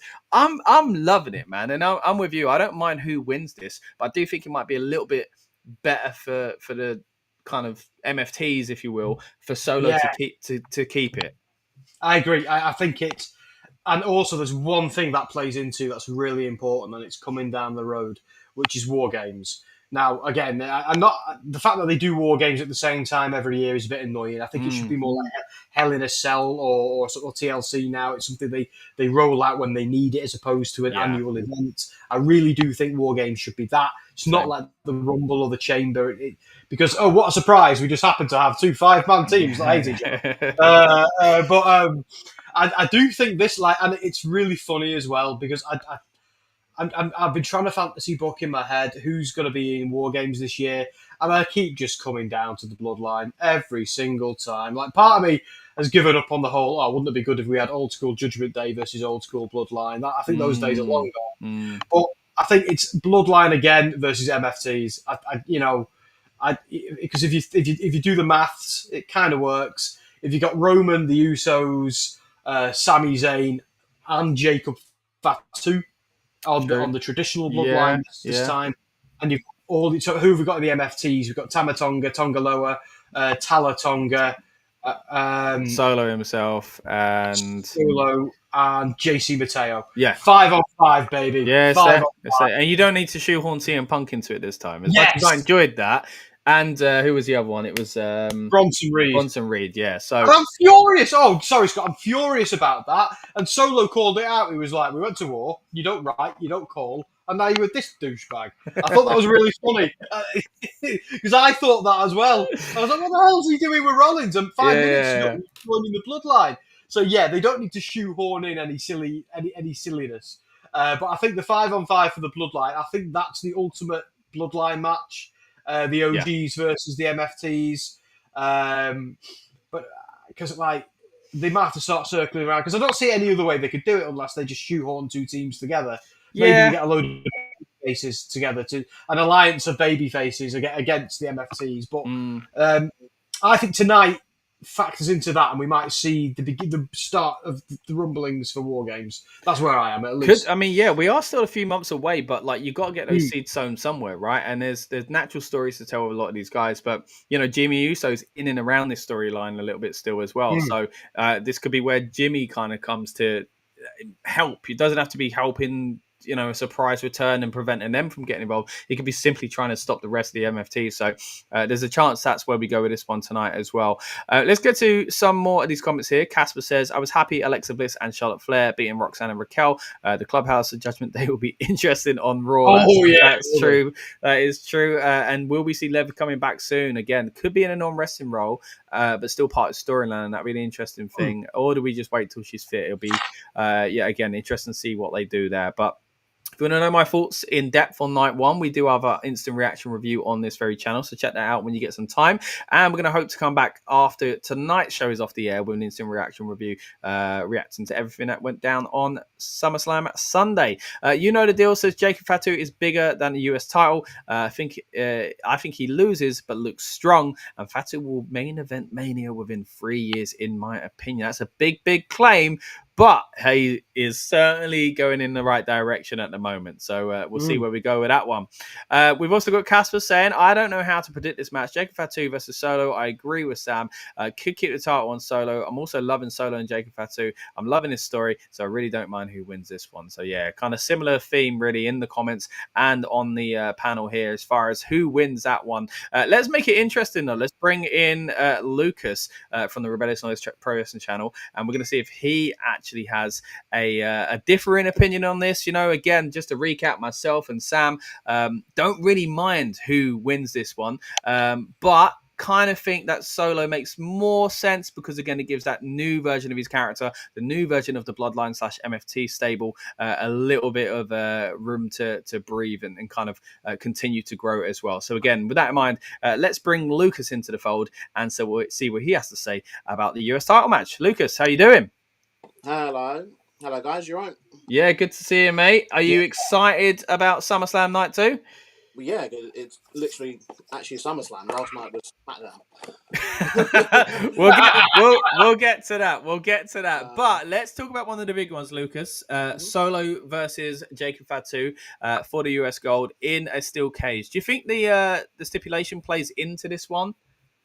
Yeah, like absolutely. WWE, they never do anything at random. They've obviously decided they want the cage for a reason. And obviously, traditionally, a cage is used to keep people out, which is quite interesting when it comes to bloodline matches. As we know, bloodline matches are full of people trying to get into the ring, which I still probably see happening. Okay. Whether someone climbs over the cage, to get into the cage, or whether it's someone breaks into the door and gets involved that way. I think it makes better sense for Solo to win this match, though. And I guess they've got easier outs for this one where they can have, obviously, Jacob not be pinned or submitted inside the cage to do that. And I think that you'll still see a lot of the other ones show up. So I think the reason why they've done this is to give Solo a non-pinfall victory over Jacob Fatu. That does make sense. As far as people getting involved, you see it as simply being who's already there, the MFTs, maybe balancing it up with a Jimmy Uso, or just see another new member, or even a return from Tama Tonga. What do you think it could be as far as this cage being there to prevent who? Who are we preventing? I think it would just be the usual people. Yeah. I think, isn't Tama Tonga, I think he might be clear already, but... they might save that for SmackDown or something. Mm. As I think you need to give Solo the win. The return might overshadow that a bit, unless they're going to set up, obviously, because Tama Tonga's not on the T-shirt, is he, with them all? Yeah. They're going to set up Tama Tonga as the next challenger potentially, but Could do, yeah. It could be a different way to take it. Let's get surely, to. if Jacob loses, he's not going to get another title shot. No, I think he needs to come away from the story for a little bit at least. They can always go back to it. Sam was talking about a potential kind of War Games thing because it's always in the background, right? So we could always circle back that way. But yeah, we don't actually need him facing off against Solo week in, week out until then. You know, the deal says, I really wish WWE would bring out the old school blue steel cage. It would be a nice little nod to the past, a price they haven't. Yeah, especially on like, remember they used to do Raw old school, that kind of stuff. So it would be cool to see it in that kind of guys as well. Casper says, evening, Lucas. Always good to have Casper in the house, and he appreciates having you back, Lucas, as well. Yeah, let's get into general vibes about SummerSlam overall then, because we'll move into the next match very soon, and we'll circle back around on some of the ones that Lucas hasn't had a chance to talk about. But Lucas, you kind of touched on it there, that last night was SmackDown for you, right? I do feel like night one, and if you watch my instant reaction review, you'll see I was very tired at the time. I do feel like the pacing didn't help. I felt like in the middle, there were good performances, but the Jelly Roll match went on too long. As much as I give them credit, it just wasn't usually in those kind of things, you think, oh, they'll win. You know, the celeb will win and it'll be an easy match. It'll be simple, but it really did go on long. Punk and Gunther went on long, but actually didn't factor into that too much. I felt like that was actually well executed. The surprise at the end was a great way to end the show as well. But when I look back on the card, I think the beginning started out really hot and heavy, but the rest of the show didn't even feel like SummerSlam. Like it felt very different to me. So Lucas, I feel like you've got a kind of similar opinion there. Yeah, I think that they really overloaded tonight. Yeah. And it actually has hurt yesterday. But they've got to be careful because they did the same thing at WrestleMania this year. They overloaded night 2, and night 2 was infinitely better than night 1. And I don't know, and at this point it's like, okay, is that a coincidence? Or when we get to, let's be real, the Rumble's going 2 nights next year, let's be real. Saudi are going to want 2 nights. So whatever the next 2-night event is, like, are we going to see this tradition follow where night 2 is just like the bigger show? Yeah. But if you do, it will beg the question to some fans of why they would bother going to night 1 in the first place. If night 2 is going to be a much better show. Tonight, even if you look on like just stats, like tonight has 4 stipulation matches. Last night, unless you want to count the sillies, if Sami Zayn loses, he has to say "I love you" or whatever it was. You know, like this tonight has a street fight, no DQ, steel cage, and a TLC. You know, the biggest TLC match they've ever done, all in one card. You know, I think that yesterday, for me, like I didn't watch it live, so I watched it kind of on a weird kind of delay thing. Joys of owning an EV, I forgot to charge my car before a long journey today, so I had to charge it last night, and I watched match 1 in a car park. Nice. That's where you want to start all PLEs, right? But then I came back and I watched it all. I felt that the first 2 matches were very strong. I think I love the Alexa Bliss and Charlotte Flair tag team. I think that's definitely something they need to. I don't know whether that's something they've lucked out on and it's just worked, or whether it's something that they were building or whatever. But it definitely something they need to do more of. And I thought the opening tag was good. I haven't actually seen a Jelly Roll match actually. That was one that, like I just decided not to watch. And then I thought the main event was excellent. Yeah. It felt very old school in a way. Like it did, like I know there's a line by Michael Cole in commentary where he said, you know, you can put Gunther in any era, like against Bruno Sammartino, Hulk Hogan, you know, against like Stone Cold, you know, John Cena, you know, in the 2000 stuff. And yeah, he really fits that mold of like an old school kind of wrestler. And I think that was there's some really good storytelling elements to that match with Punk. The Tiffany and Jade match was not good. Like, it was just not good. Agreed. I think that they are going to struggle if they want to position Jade as a top woman in that company going forward. Because they can't. There's certain things before, like she was in the tag teams like Bianca Belair. She's been in like some stipulation matches where she hasn't had to do much, but this was her chance to kind of show like one-on-one what she can do, and it didn't work. No. Yeah, no, I agree. I think it fell flat, and it was not the result. Me and Andy were talking about this a lot on the build-up last night, that this is their moment to kind of show, because they're both stepping into that new era, that new kind of portion of their career. Even though Tiffany is already the champ, this is still a making kind of period for both of them. And it didn't really work out that way. I was shocked that they went with that result. And I think it kind of started to deflate me. It was interesting that you say that you didn't watch it live, so you weren't as tired as me. Yes, you had a broken kind of unconventional way to view the show, so then maybe that kind of played into it as well. Whereas Sam watched it fresh eyes today, all in one go, and quite enjoyed the event. But for me, it was all the kind of pacing and just kind of a lot of going, oh, that's a little odd. I mean, it shouldn't always be what I expect to happen, right? It shouldn't always be the obvious results or anything like that. But just a few decisions, like I say, the length of the Jelly Roll match, the length as well, because Sam, you mentioned it earlier on, how quick the women's title match as well. It just seemed really kind of mismatched almost. So it was like they went home early. It was almost like I said before, Lucas, to Scott. It was almost like I reached down, took a sip of me brew, put it back.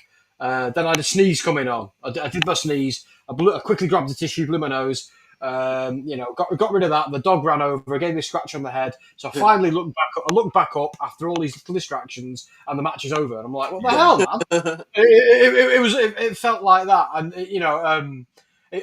there is some truth to that, because those are all things that happened while watching that match. I think I'd looked at my Twitter feed as well, and but it was so short. It was 7 minutes, wasn't it? 7 minutes, I think. Yeah. And weirdly, is that what it got? It felt like 7 seconds. They're now on the bridge talking about the TLC match for the SmackDown Tag Division. And what is bonkers in this company is it does seem that between the brands, they can't seem to book all the divisions well.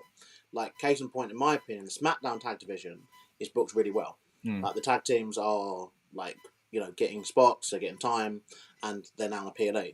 The Raw Tag Division, oh my God. Like, Yeah. Sam said the same thing. It's just kind of throwaway match on Monday Night Raw, whereas on the opposite side, it's huge. Where the Raw Women's Division is booked really, really well, but the SmackDown Women's Division is just barren. And it's so odd. It's the same company. So we know how to book those things right, but just decide to not do it on one show. Because, like the SmackDown... It feels like that. Pardon, sorry?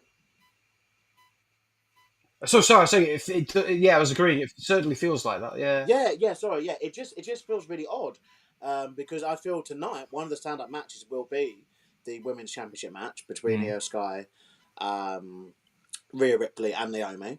And I also actually think Becky and Lyra will deliver as well. I think that I think they'll both be aware of obviously a lot of the criticisms the feud's had already. But a lot of the criticisms have been really about the suckers not been in the matches. Yeah. A lot of it is kind of character based. Politics and the characters, and can Lyra speak properly? Can she carry a promo, and what's she wearing on her feet, and all this kind of stuff. But none of it's really been about like the bell to go action. The faces. Look, I think it's interesting because we've got a situation where the women's title match last night wasn't very good. And tonight's one should be very good. And so will it get them thinking, do we need to make some shifts? Even looking at the fact that Julia won the United States Championship, and I don't think she's been seen. Like, I actually am worried. Like, she has not been seen. I don't think. Put some missing posters up, facing a carton of milk sort of thing. Penta got led ready.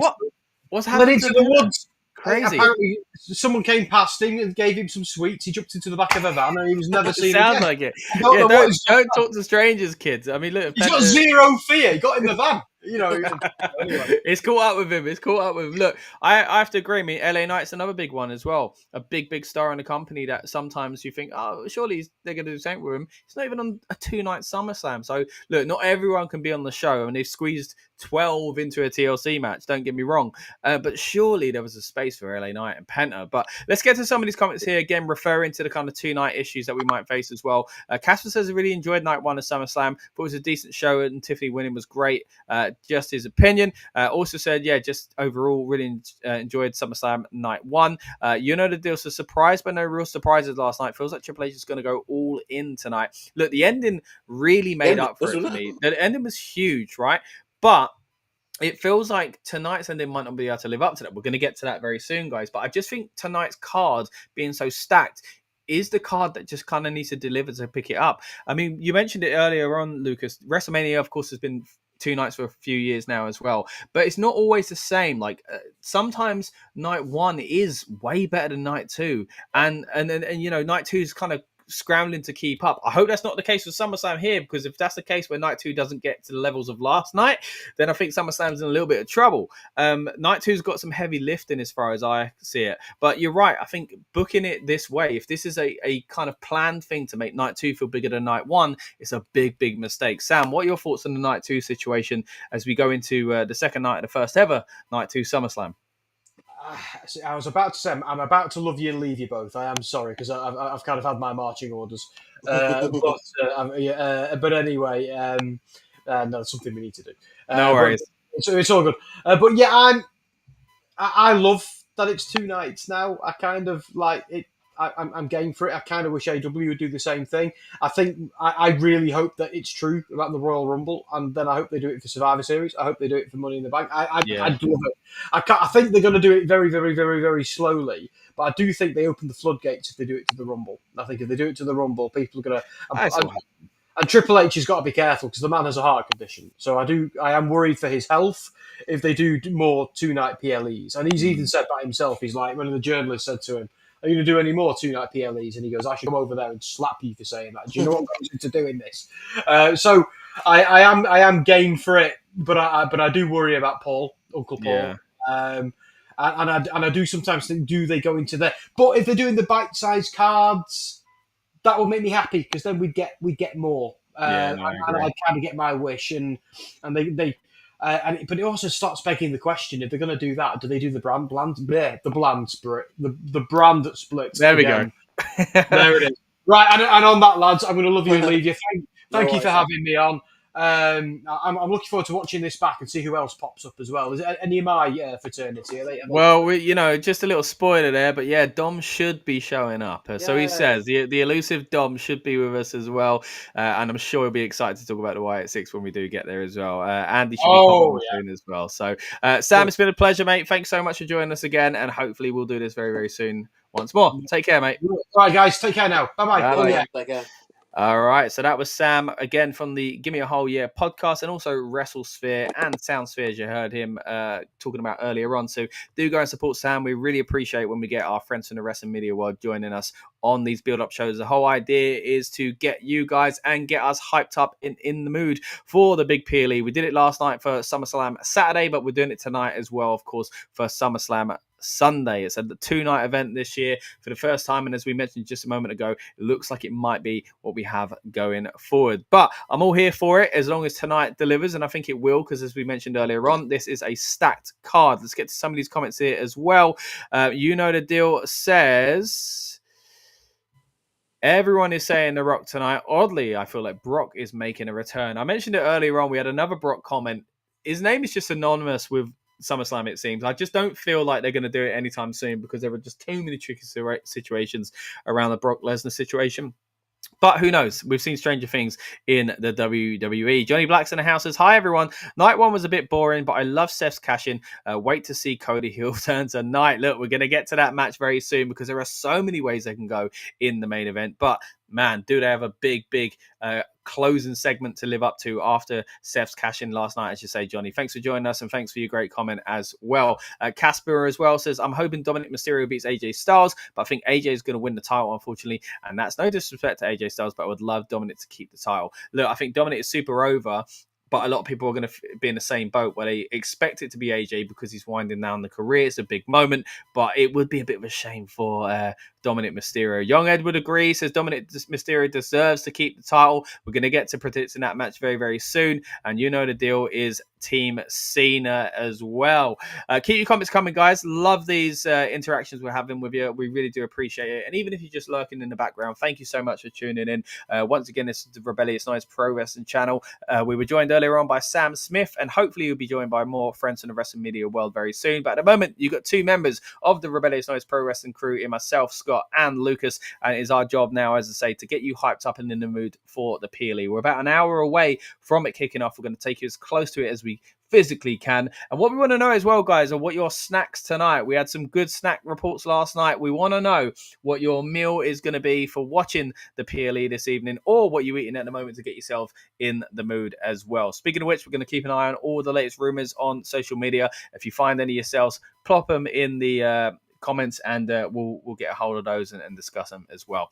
Young Edward, speaking of which, says, did you hear? Apparently there's a surprise where apparently an ex-AEW champion is meant to show up tonight. I mean, that would be quite a surprise indeed. There's not many from that field to choose. Hey, maybe it's CM Punk. After all, he's still in the company, right? But there are possible surprises tonight in many of these matches. We've talked about a few of them already, and there are some big ones coming up in the main event, which again, we will get to very, very soon. Before we do that, let's talk about a match that some of you guys have been already discussing in the comments, though. Dominic Mysterio defends his Intercontinental Championship against AJ Styles. And again, a lot of people thinking AJ might win this one purely as a nice little gift on his way out the door, essentially. This could be his last SummerSlam, and he could be going out with an Intercontinental Championship around his waist, or at least winding down his WWE career with it anyway. What are your thoughts on this one, mate? Because if it wasn't for that, I'd be going more along the side of Dominic.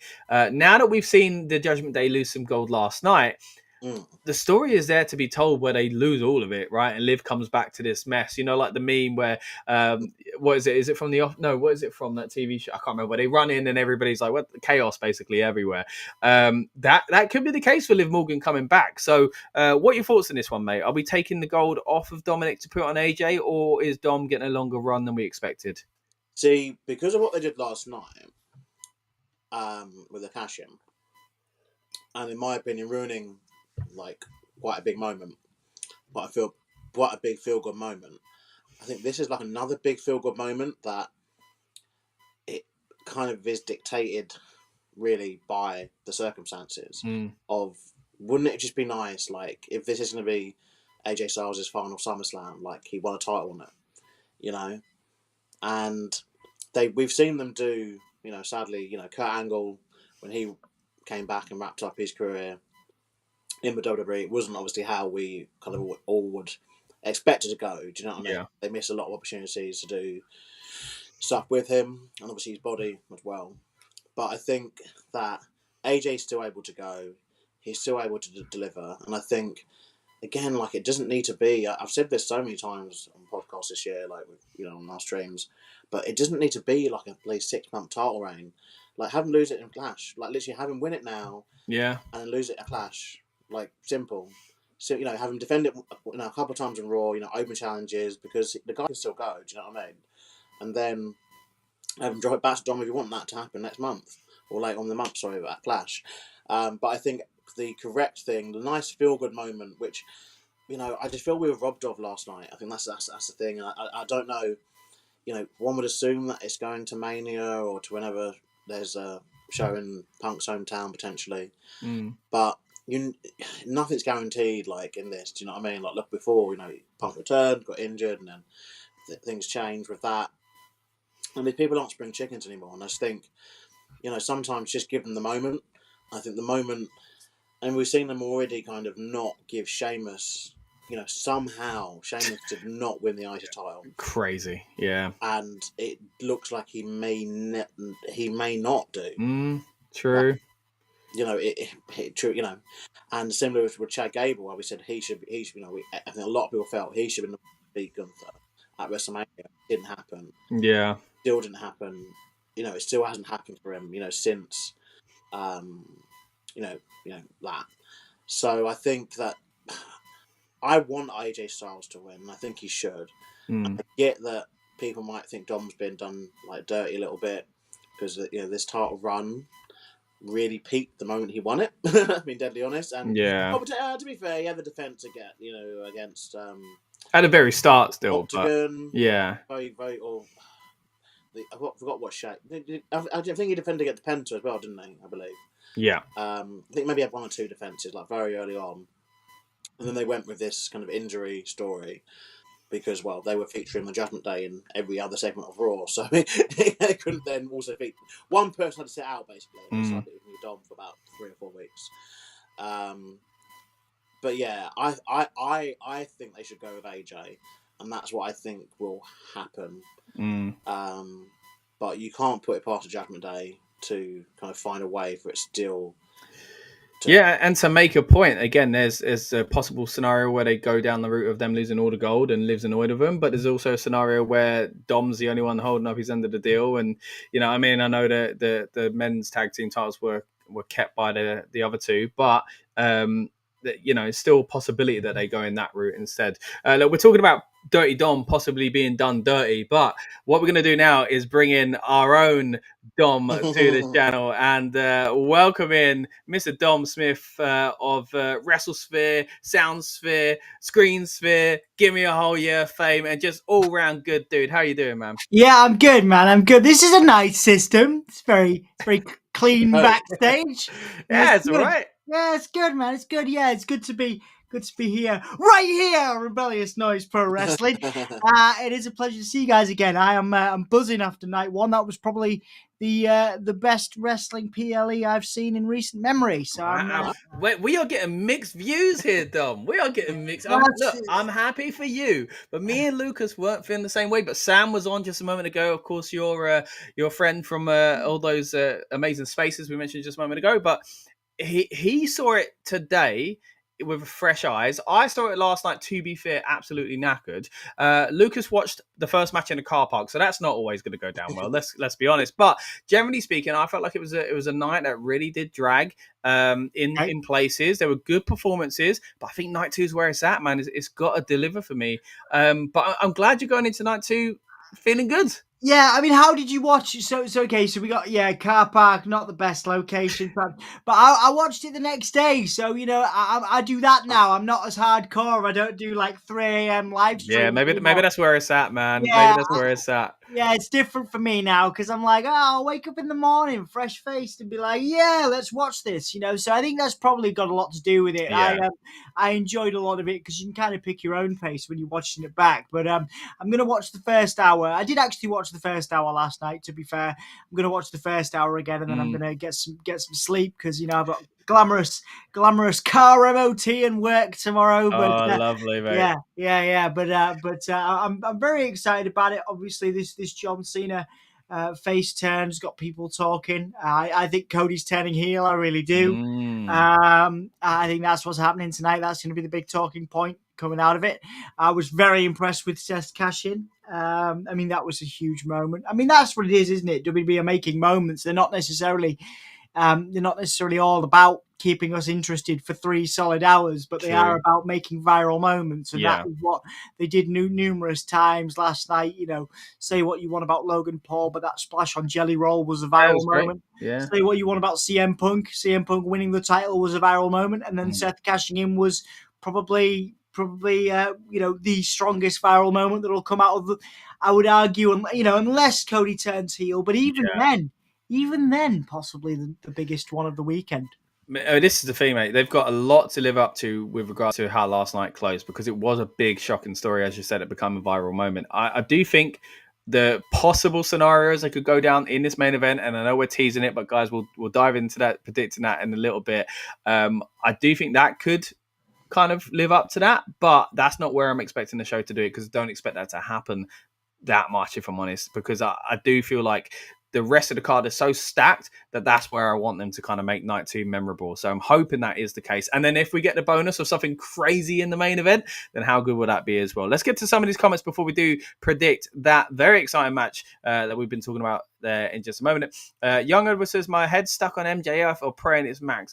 Mox even, because I love him so much. Yeah, look, Young Edward, I appreciate the comments, but I just don't see it happening anytime soon for either of those guys. I mean, one day I think MJF might be gracing gracing the WWE canvas, and it will be a big story. But I don't see it happening just yet. But look, keep your comments coming. We're excited to think who could be showing up tonight. As we mentioned on last night's stream, Andy was saying, look, every year recently there's been a surprise return. So who's it going to be this year?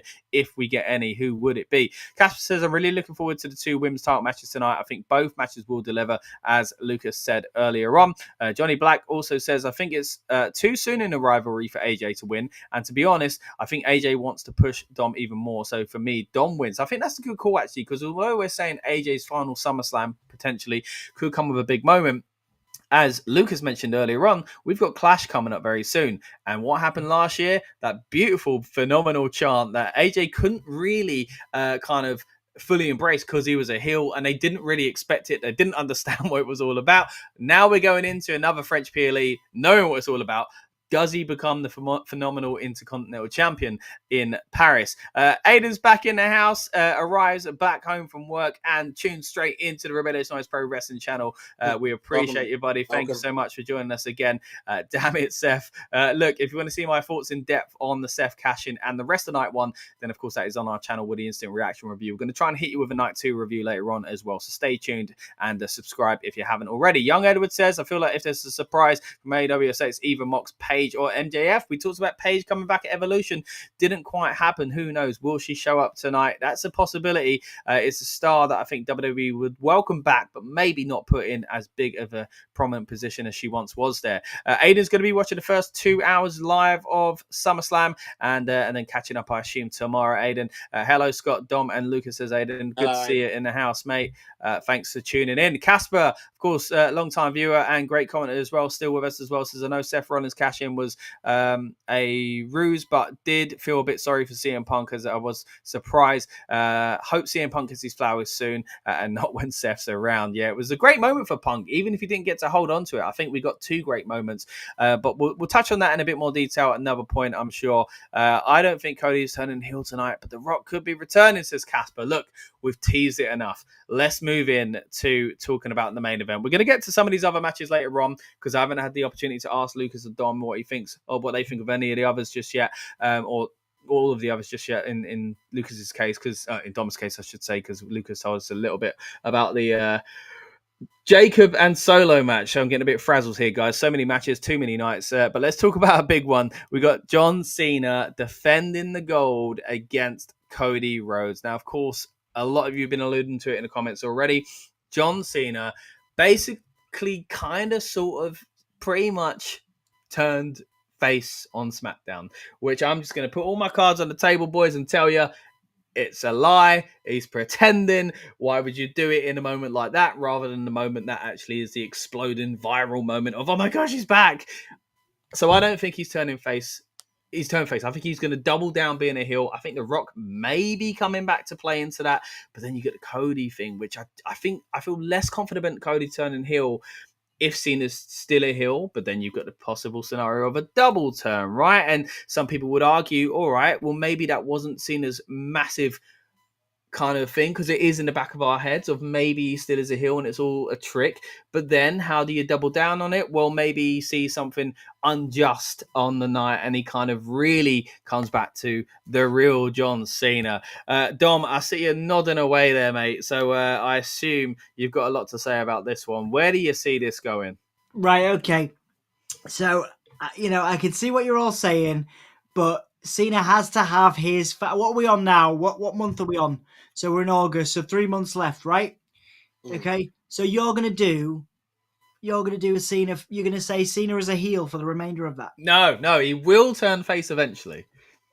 Where's the time? I know it's a big. I know it's a big show. Right, SummerSlam is the second biggest show of the year. We had him turn face on SmackDown. Now, why would we have him turn face on SmackDown unless something big is going to happen?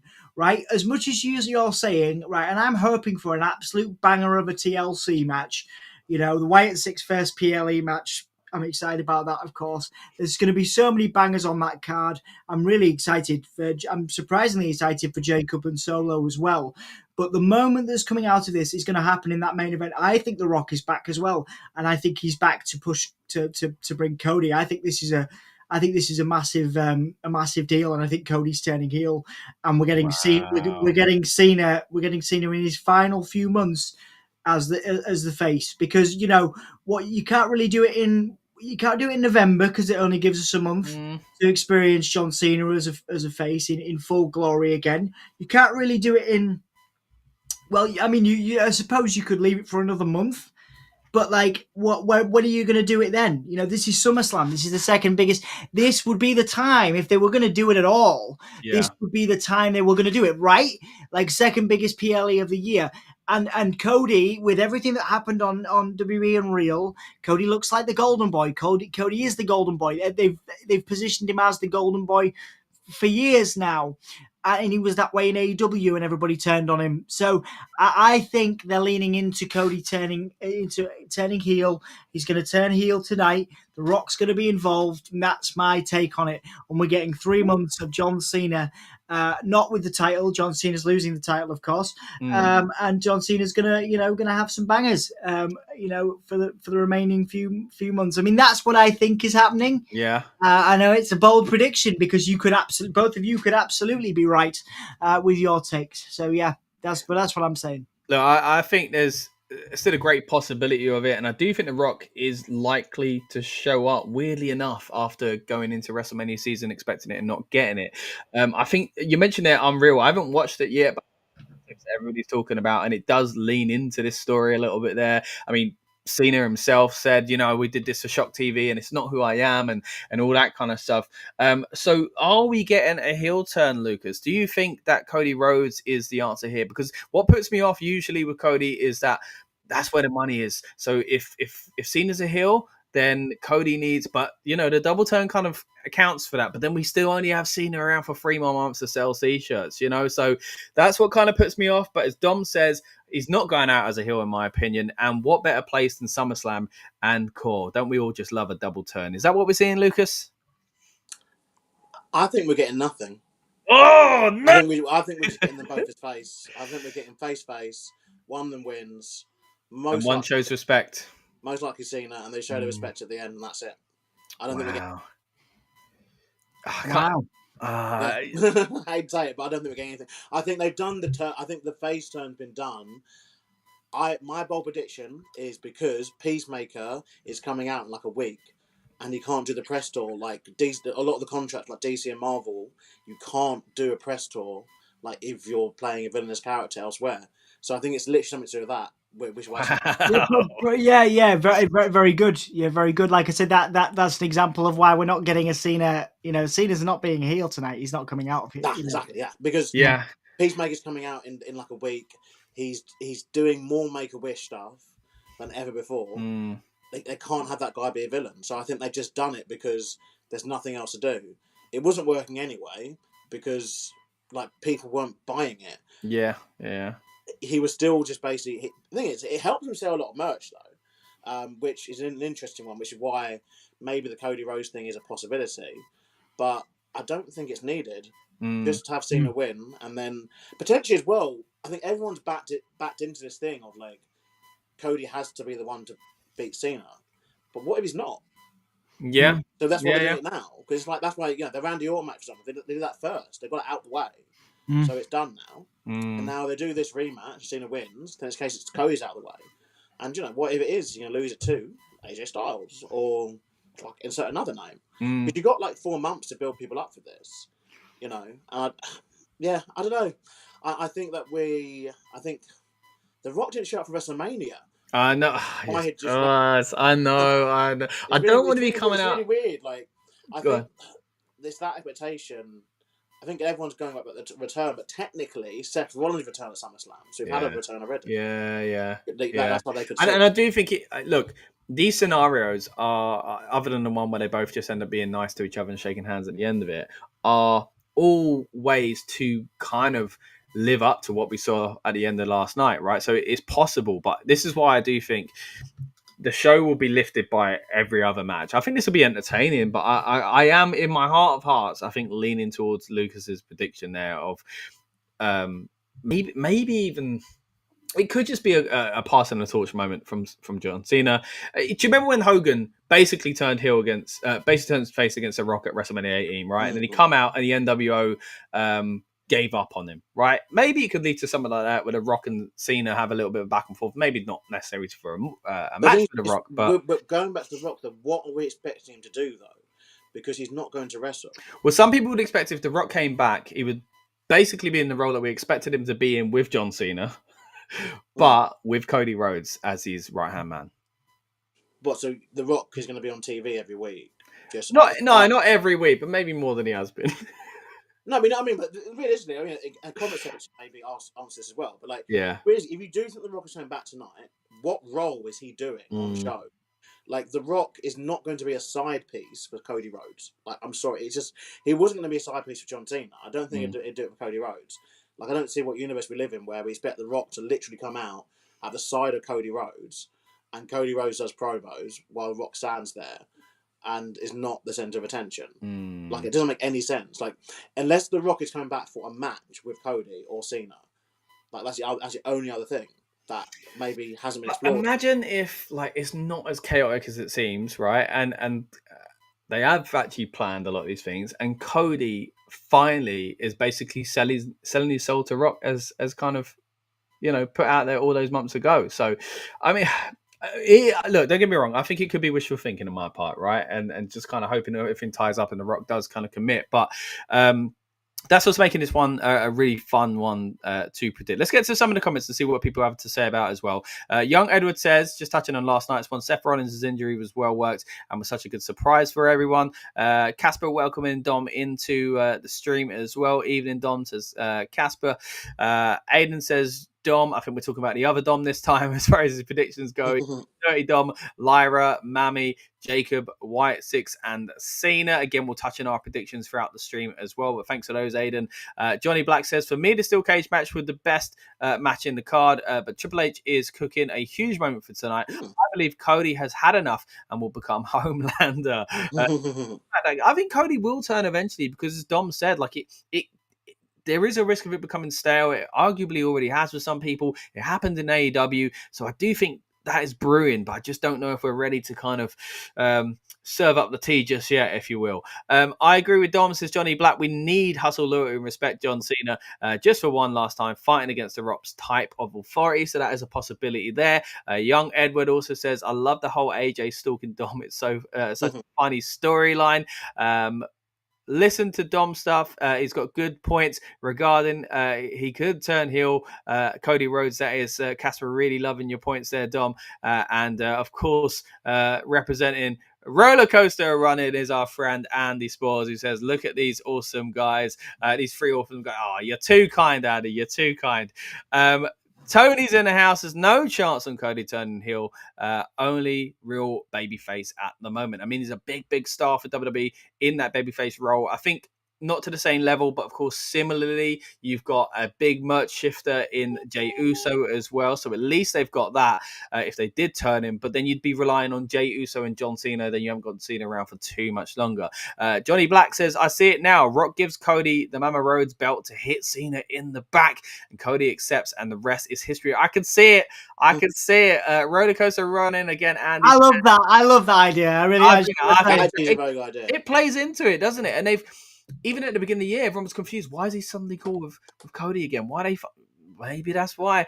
Andy says, Scott going full heel, sending me the wrong link too. Oh, sorry, mate. Is that why we haven't had you in? All right, I'll be sending it back over to you in just a moment. Casper says, I'm hoping for a good show tonight, but I did enjoy last night. It was fun. Look, talking predictions, let's throw it over to a clip from our social media accounts, our TikTok to be precise. I've muted the audio here just because it's a little bit tricky, isn't it? Using these same videos on different platforms in different formats. For some reason, WWE start to claim things in other ways. So I'm going to mute it and I'll play this video and explain what it is. But it's our yes, no statements video from just a few days ago. Myself, Lucas, and Dan. Let's play it for you here.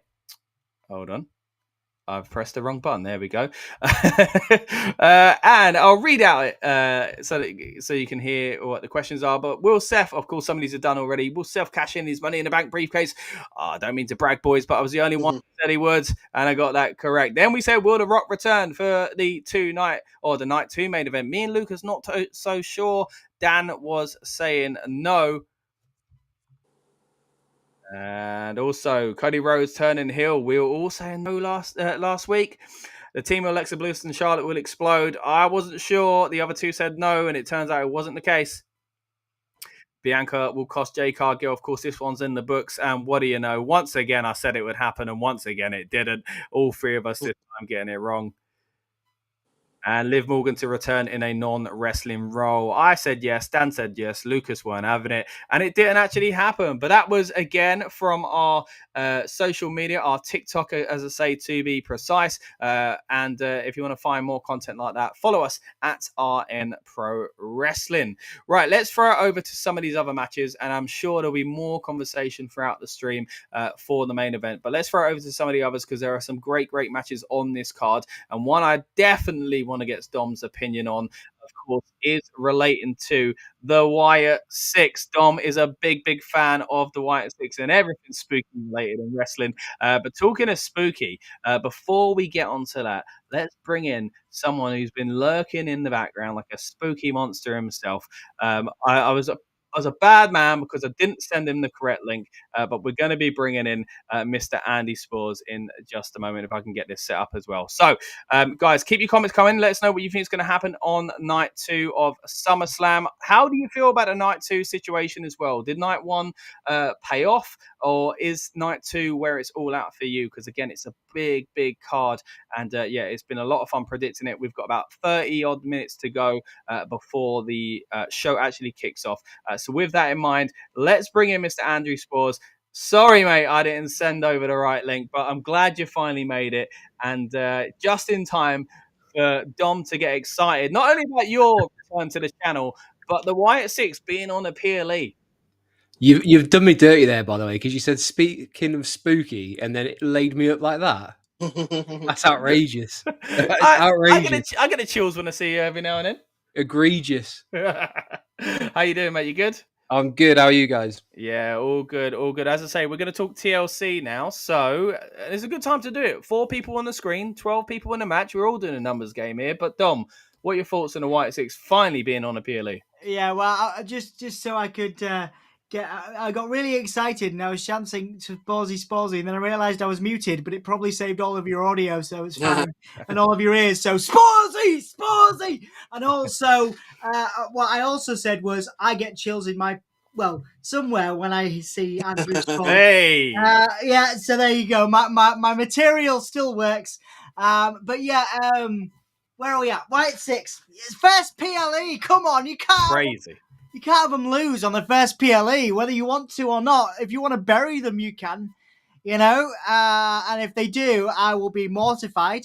I'm already worried enough about Karrion Kross because Karrion Kross's contract is up and he lost last night, as is Scarlett's. But yeah, so I would be very upset if they had the Wyatts lose on their first big title defense at the second biggest PLE of the year. This is their first PLE appearance. So you're asking me how I'm feeling. They have to win. If they don't, it does not fill me with any confidence, and I will be absolutely gutted. I will be I will be mortified if they lose their first big, this is a huge sort of coming out party for them in a TLC match, one of the kind of big main attraction matches through WWE history. So they have to win this. And if they don't, I will be mortified, and I will have no faith in WWE booking them down the line. And I'll be, I don't know, because obviously I don't control it. I just as a fan, I'll be really upset. I'll be really upset if they lose.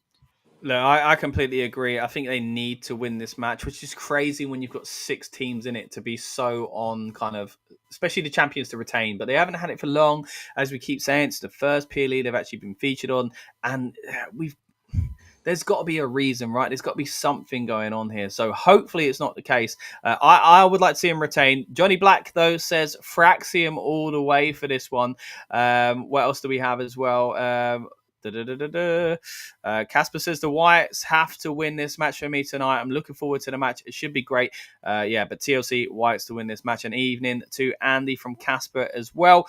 Johnny Black says Dom is right about the Wyatts, but I still believe that Fraxian will shock everyone. I was leading into that earlier on as well when it was just myself and Sam on the stream. I was saying, look, I kind of got a feeling that maybe not so much Fraxian, but still a surprise in the team of Andrade and Ray Phoenix maybe doing it, just to kind of shake things up a little bit there, as if this division needed shaking up further, because there's been so much going on with it anyway, but maybe shaking it up a bit more for the two guys themselves. Andy, throwing it over to you, mate, do you see it as simply as Dom, where we kind of just need to have the Wyatt Six looking strong here? Dom nodding away. I feel like I can't say no to that face as well. What I will say is this is the 25-year anniversary, isn't it, of the first official TLC match? Oh, yeah. SummerSlam 2000, Wow.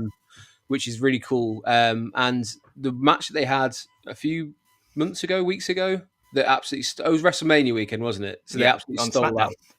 Yeah.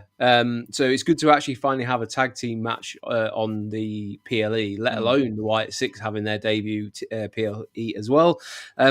I'm a DIY guy, so I got to stick with wanting DIY to win it. I don't think they will, because I think there's a few people ahead of them. And randomly, I found myself thinking the other day, what would I want from this match? I kind of want Street Profits to just explode, and I want Montez Ford to go on his own. That's cool. Yeah, that's give cool. him a big moment, because did anyone else see the interview that he did with Van Vliet, where he was talking about what else do I have to do to get, to be serious and be treated seriously? And he kind of it was very much I need something to go for me because I want to do it on my own now. So I would love that to sort of leak through here, and maybe they have a chance to win it. Yeah, and he just throws him off or something. Would be a big moment, big talking point for SummerSlam as well. Would be the right time. If they were going to do it again, I think it's a really good idea. Yeah. Yeah. And it's a loaded tag team division, so it wouldn't necessarily be the worst thing to lose one out of it. Yeah. It's a side of the tag kind of division that makes sense, where you can, as you say, pull a team out of it and they don't really lose. I mean, the fact is, you mentioned it there, WrestleMania weekend, there were about 4 teams in a row involved, and there was some on the peripheral side of things as well. You had Pretty Deadly, who are nowhere to be seen now, who could have been involved in that sort of thing as well. They've been involved with the storyline, so there's still a lot more they can do in SmackDown, even if they do break the team up. DMAX101 says, how much longer till the show? It begins in 29 minutes, buddy, so I hope you're excited and in the mood for the PLE, and if you're not, stay tuned right here to the Build Up Show, because that's what we're all about, getting everybody hyped up and in the mood for a big card and a big match. Lucas, what do you think in this one, mate? 12 superstars in the match at once. This isn't a tag in, tag out situation. Yes, you'll get times where someone's laying on the floor pretending to be out of it for a while, but generally speaking, this is a huge match with so many different kind of directions. What are your thoughts on what we've heard so far? Wyatt Six winning? We having a Street Profits split up, or are we going somewhere completely different? I hope Fraxian win, but it's probably not going to happen. I guess you've kind of got to give the Wyatts their first win. Yeah, I think I quite like all the tag teams apart from the Wyatts, and apart from the Wyatts really in this. So, come on, don't break Dom's heart now.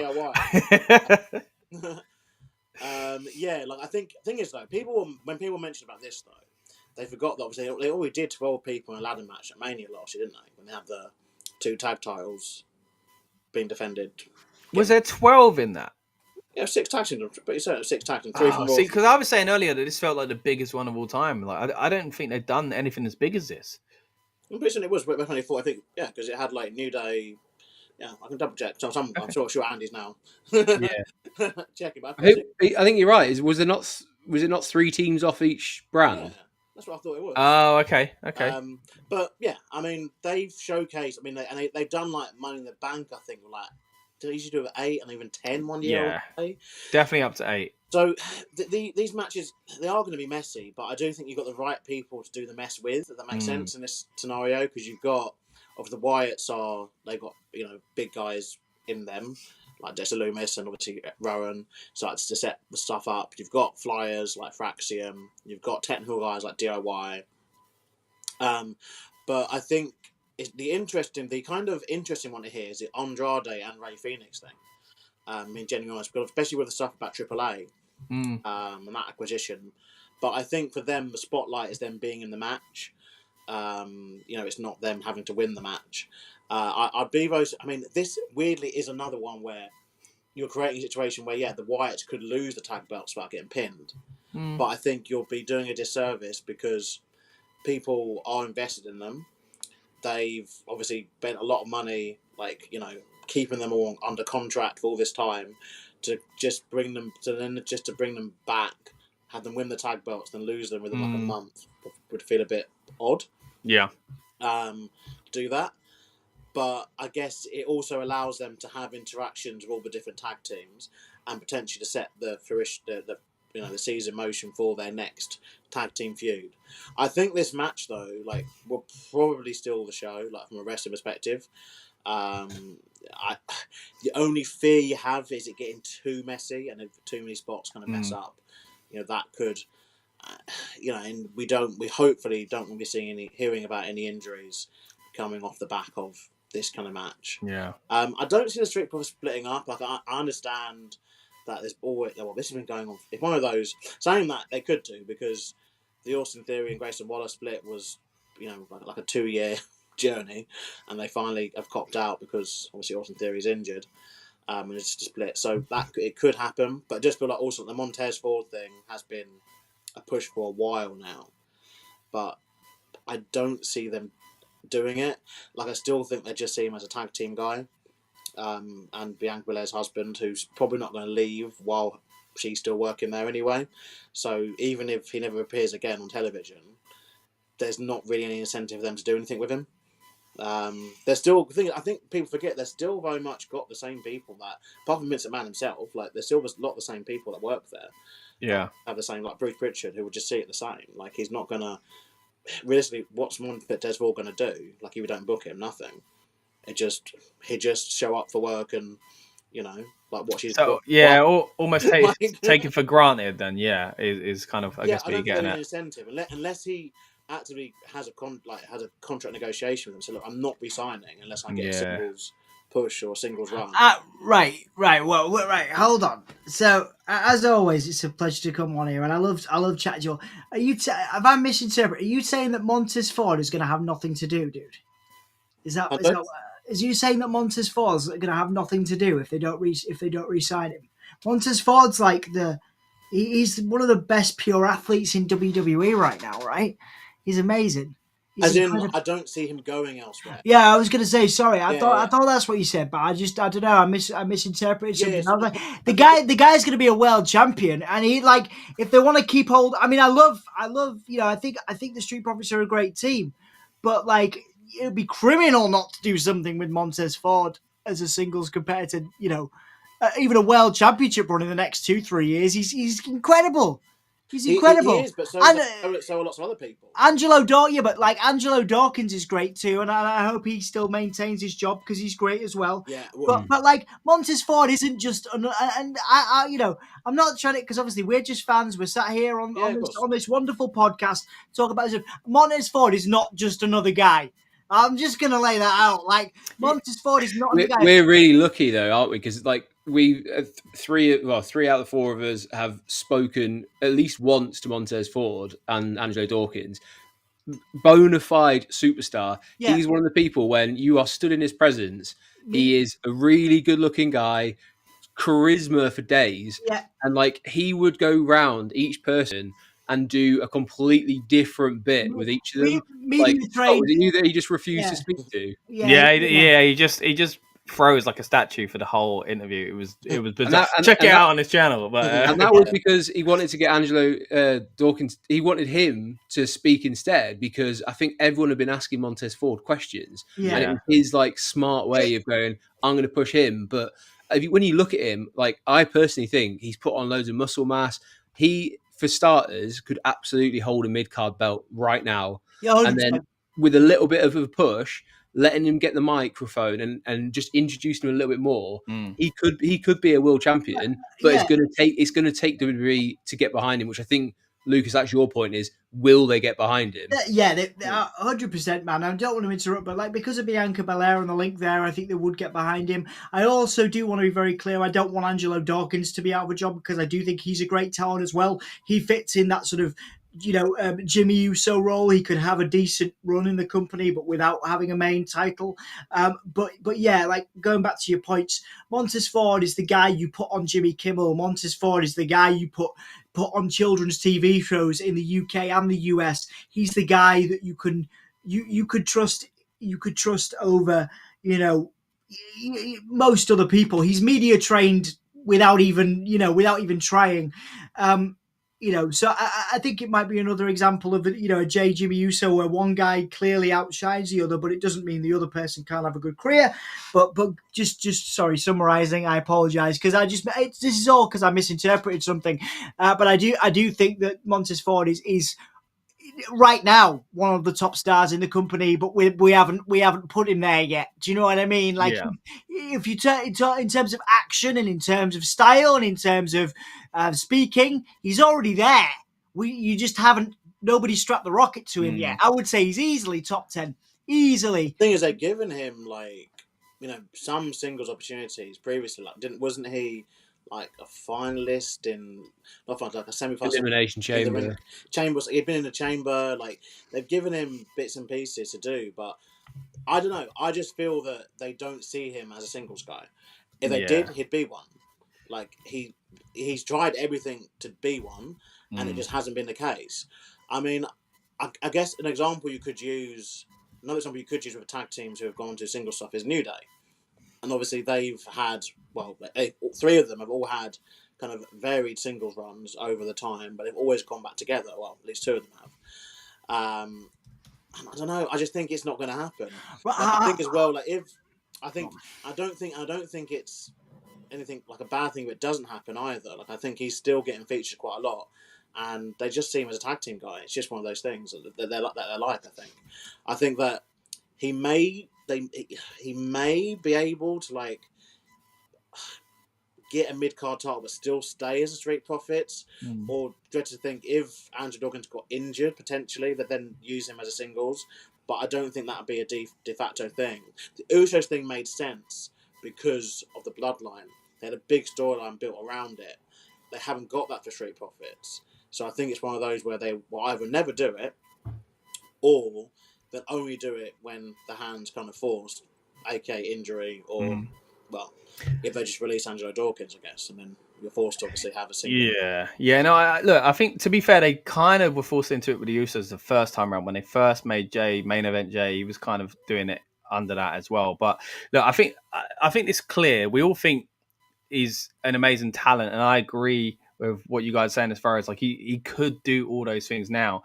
But I guess, Lucas's point is that WWE have had those opportunities before and they clearly don't see it that way. I think there's probably people in WWE that do feel like, because there's that kind of undercurrent that we all feel that way, they must as well, that, we're just waiting for the right moment. But we've seen it time and time again where these right moments just never come and they don't do it with these people. Sami Zayn's at risk of that, by the way, not becoming world champion. That's still a risk. I mean, I hope they're kind of sending the seeds for it, and they could do, but things turn so sharply in this company that it really might never happen. So it's crazy. We can have this huge kind of discussion about whether or not Montez is going to be a singles guy, relating to a match here that has several outcomes in itself.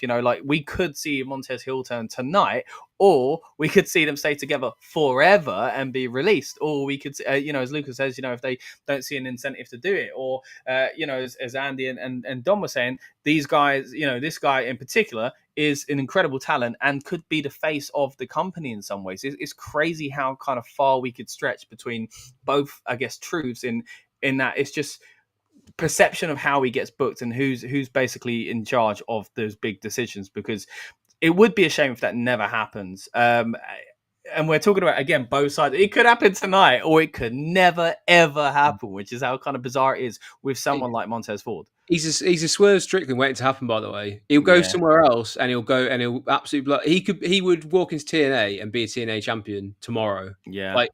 They've really got to be careful that they pay attention to this, because Swerve is the one that got away for them because they didn't see him as a or the guy. Yeah. They just saw him as, let's stick him in a really bad faction. So, but as you say, there's plenty of people who've always been the same. And the comments is full of people saying similar things. I think they'd see that Bianca's more valuable to them than him anyway. So if they get to that, they'd just be like, okay, well. But it doesn't have to be that way. If they promoted him in the right way, he could be more valuable than Bianca, you know. So it's crazy. But let's get to some of these comments here. As Andy said, they're piling in, so we appreciate it. We love these ones, guys. You know we do. We want to know your snacks, so get them in. Let us know what you're eating tonight. Casper's always got a crazy amount of snacks, but let's see what he's got tonight. Snacks for tonight, same as last night. Rest of my popcorn. I'm glad you split some of these, mate, because that was a crazy list for one night. Chicken bite, 6-packet of bag crisp. Chocolate bars and iced donuts. Lions. Are we talking lion bars? I'm a big fan of a lion bar. And a Lucozade for drink. Nice one.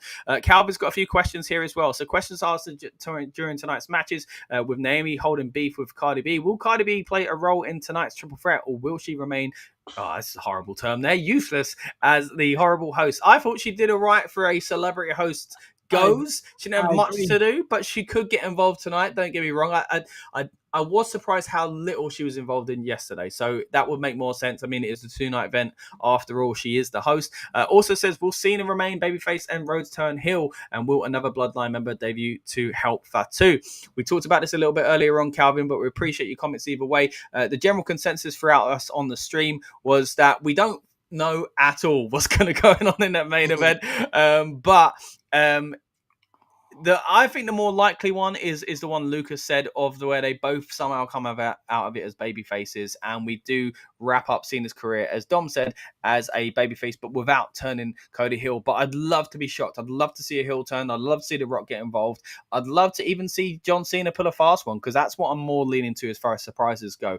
Look at that, and a John Cena figure. So you got to support the kids like Andy here with his Cena figures. You know, who am I to talk? I've got his bloody towel up there, and I was never really a big Cena fan. Johnny Black says, to be honest, I hate teams like Phoenix and Andrade, because it seems like you don't really know what to do with these wrestlers, which feels bad. But again, this match has too many teams in it.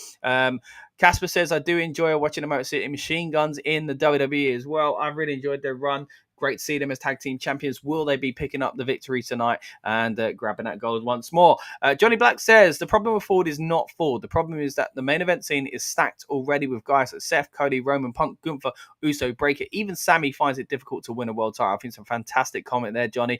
Definitely agree with what you're saying there. It's not about whether or not he has talent. It's just whether or not he can break into that scene. And sometimes it takes an injury or two to get there. So you never wish that on someone like that. But that's how it's happened historically. It could be the kind of opening that someone like Montez needs. They just don't see him as that guy yet. Nothing shows WWE see him as their next superstar, says Tony, again weighing in on that Montez Ford conversation. And Johnny Black follows up with, I feel the exact same thing as Dom, but I feel it about Balor, because Balor was a top guy. Then he got injured. Then he never seemed like a top guy again. And I love Balor, and it's a shame. Look, they flirt with Balor every now and then, don't they? They put him towards the top of that scene, and I'm like, give him one more title run, or a substantial title run, and we never really seem to get it. Casper says, I don't really see Montez Ford as a singles competitor, as a tag team guy, and not as a main eventer. He agrees with Lucas, and he don't really haven't done it, so he don't really see it happening going forward. Now, talking of going forward, we are cutting it fine now, boys. We're getting very, very close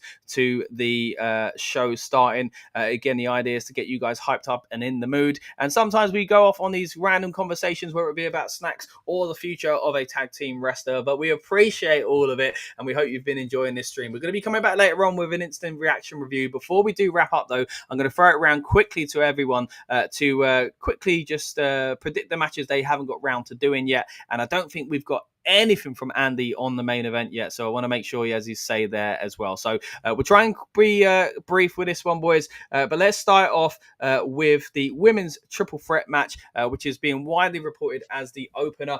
So Io Sky, of course, trying to get a title back, as is Rhea Ripley, off of Naomi. Could we see a Cardi B involvement? It's something I wasn't even thinking about. I'll throw it over to you first for this one, Lucas.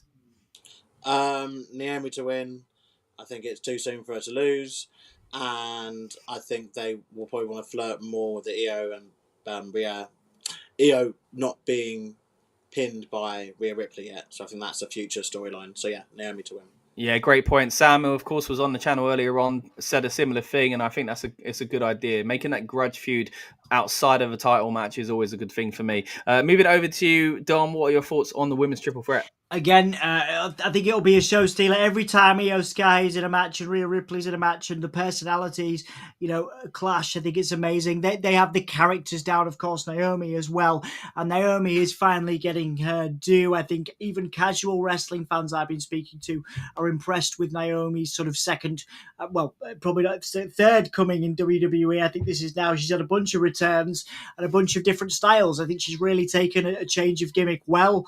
I think she's a real star, and I think this is finally showcasing what she can do, the character work that she can do. Because, like I said, the biggest thing about these three is they're such strong character workers. They've got character. They know how to tell a story in the ring. The facial expressions, all of it.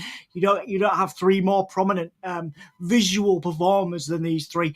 So I think it's going to be a fantastic match. One of the favourites of probably the weekend for a lot of people. And Naomi's got to take this to again solidify her spot as a main eventer and a main event player, as hopefully she will remain for the rest of her WWE time. But I'm so happy to see her in this spot now because she's deserved it for a long time. I that's what I think, and I don't think Io needs it, and I don't think I definitely don't think Rhea needs it.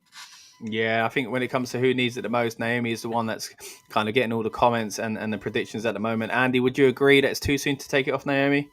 Yeah, I agree with everything that both guys have said. And I would just say there's a reason why this is opening the night. It will be a classic again. I think pure and simple, this would be a great match. Nice little hearsay reference there as well. Let's bring it over to the TLC match. Of course, we've already predicted that one in depth, so we won't talk about it too much. But again, going to be a big match that we're all very much looking forward to, with potential heel turns and burials within this one match. So we'll see how it goes. Who knows? Maybe the White Six, the rest of the crew will get involved, and there will be about 55 people in this match as well.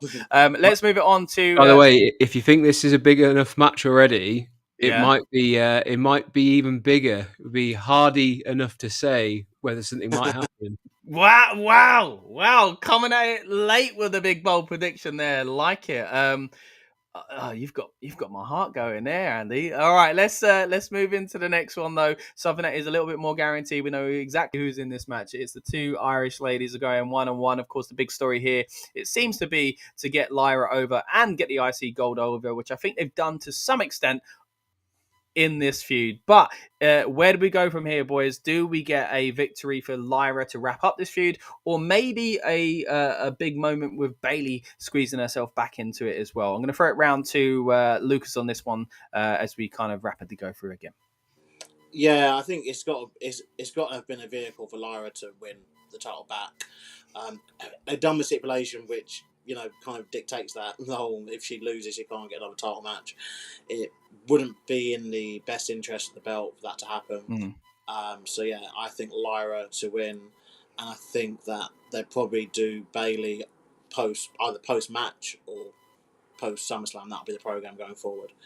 Yeah, I'm leaning into the post-match idea now as well, because I agree with you. You don't make a star for a mid-tier kind of division and then take them away from that. So I think that's a great kind of point there.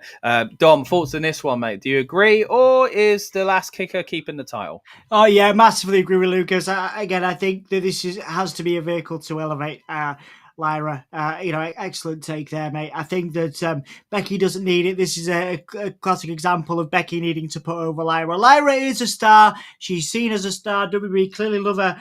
But again, a win on this stage against the man will certainly elevate her. And I think, again, absolutely in agreement. Nothing else really to add to Lucas's point there. All right, and Andy, are you the same? No. Mid-tier belt or just mid? Because that's all that Lyra is. I'm fed up with her being rammed down our throats. Get her off my TV. Oh, wow. Get Bayley to absolutely wipe her out. I don't need to see her anymore. Get the Bird Woman gone. Wow, mate. Big call there with that one. Just to keep it friendly, let's move on to the next match. We're talking cage match here. Again, I know some of us already spoke about this one. I believe Lucas has already done his prediction here. So we'll throw it over to Andy first on this one. Again, this is another title where it's not long change hands, so it's a bit of a difficult one to kind of predict whether they'll flip flop the title this quickly. I expect there's going to be lots of shenanigans in this. Ultimately, I would like to see Jacob with the belt back, but it wouldn't make Solo wouldn't make him look very strong. So really difficult one to call. I'm going to go with a heart overhead and say Jacob gets it back. All right, Dom, thoughts on this one? Jacob is 100%, barring the usual, barring your Punk and your, those types of. Jacob Fatu is knocking at the glass ceiling of the main event scene. He's probably in the top 5 most over superstars right now. Again, similar story.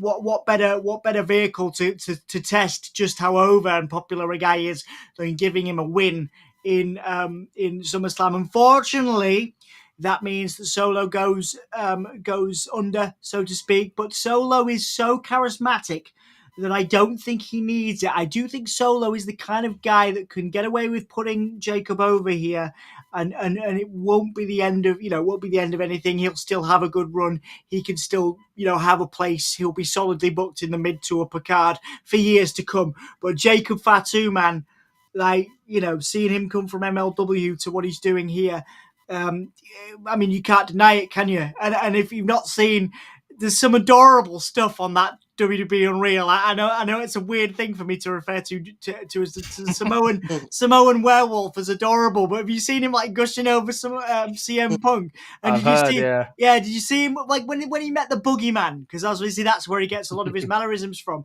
When he met the Boogeyman, the dude is he's again tailor made for the main event, and I can see him having a run, a top run in the next year or two. And this is just the stepping stone for that. Solo is so charismatic, so entertaining that he can kind of fit. And I'm not making a direct comparison, but you guys know how much I love Nick Nemeth and Dolph Ziggler. Solo is that kind of guy that can have a career for years, either winning stuff or putting people over, and it won't dent him because he's so damn entertaining. But Jacob, man, he's the rocket is strapped. Yeah, I completely get where you're coming from there, and I think it's funny clicking with Solo where you can afford things a little bit more. But maybe for me, one more win will be what solidifies that. Talking about one more win, it could be one big win for AJ Styles before he bows out of WWE. Will we see him become IC champion? Look, we're only a few minutes away, so I won't spend too much time on this one. But the general consensus from everybody seems to be it would be nice, wouldn't it? But let's move into, before we do finally get out of here, quickly get Andy's thoughts on the main event picture, and then we'll kind of we'll kind of wrap up there. Andy, what do you reckon happened here? I've got to beat the clock here. I've got 45 seconds. I'm a little bit disappointed with what they did on Friday. I was listening to what you guys were saying in terms of the press tour that he's about to embark on, John Cena. That is, they could have done it so much differently, because Cody Rhodes has always said his favorite match of all time is Rock versus Hogan at WrestleMania 18. You could have done pretty much the same match with the two of them, and it would have been such a beautiful moment, because shenanigans aside, The Rock or whoever, Travis Scott, I don't care, you still could have had that moment where John Cena realizes, I messed up, I haven't been true to who I am. The fans will get behind him because they want to see hustle or respect, as Dom had said. Everyone would have been happy. How this goes, one of them's turning tonight. 100% one of them is turning. It's just a matter of who it's going to be. Apparently, the rumours are not many people backstage know the finish, which would then suggest something big's going to happen. It doesn't even have to be The Rock or something. You could just have Cody go low, and then that's the start of it. And then everyone's happy. So I think Cena retains. I think he literally gets down to his last date and he loses on his last date. You said that from day dot, I think, as well, since he won the title. That's a good pick, man. That's a good pick. But yeah, there's so much. There is so much. Hey, look, we'll be coming back in a few hours' time to an instant reaction review. But I just want to say thank you to everyone that's tuned in tonight. Of course, thank you to Lucas for joining me as always, and to our special guests of Dom, Sam earlier on, and Andy as well. Thank you so much for tuning in. It's been a great stream, and hopefully you'll subscribe if you're new here, and hopefully you'll go and support the guys over at Wrestling Royalty. WrestleSphere, SoundSphere, and Give Me a Whole Yeah as well. And as well as supporting us here on Rebellious Noise Pro Wrestling channel. With that in mind, I'm going to say bye to Dom, Lucas, and Andy before we start wrapping up here, looking at your final comments. I'm going to let them rush off, get their snacks, and set up their stream. So thank you, boys, for tuning in, and thanks for joining us. Bye. Thank you. All right. So, yeah, once again, thank you so much to those guys for joining us tonight. It's been a real pleasure. And it's been a pleasure getting all your comments in here as well. So let's wrap through some of these before we do jump off the stream officially. Let's start with, where were we? Quite a few coming in the last few minutes. So let me just make sure I can find where we were. I am on the clock, as Andy just said. All that matters, says Tony, is that Dirty Dom wins tonight, then every title available after. Johnny Black thinks Naomi retains and gets attacked by a surprise entrant. I don't know yet. Could be Cargill or Paige. Who knows? Yeah, it could be Cargill, actually. I keep thinking Bianca is going to attack Cargill, but maybe Cargill's going to come out and extend this thing with Naomi first after frustration at not picking up the win herself last night.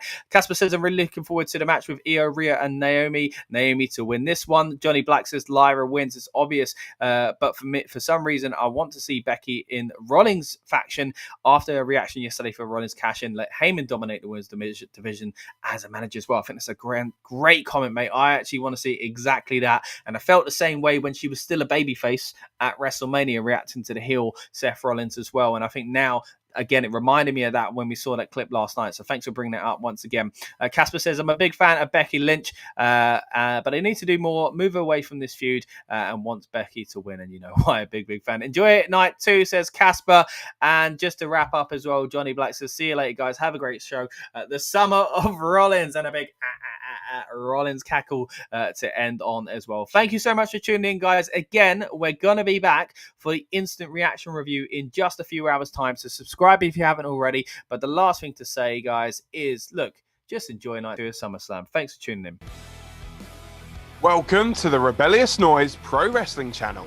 On this channel, we bring you some great content from inside and outside of the squared circle. We will go through and offer some in-depth analysis of the biggest events of the year, as well as bringing you exclusive interviews with some of the industry's biggest names. There will also be live show reviews, in-depth features, and podcasts. So make sure you give that subscribe button a slam so you don't miss any of the action.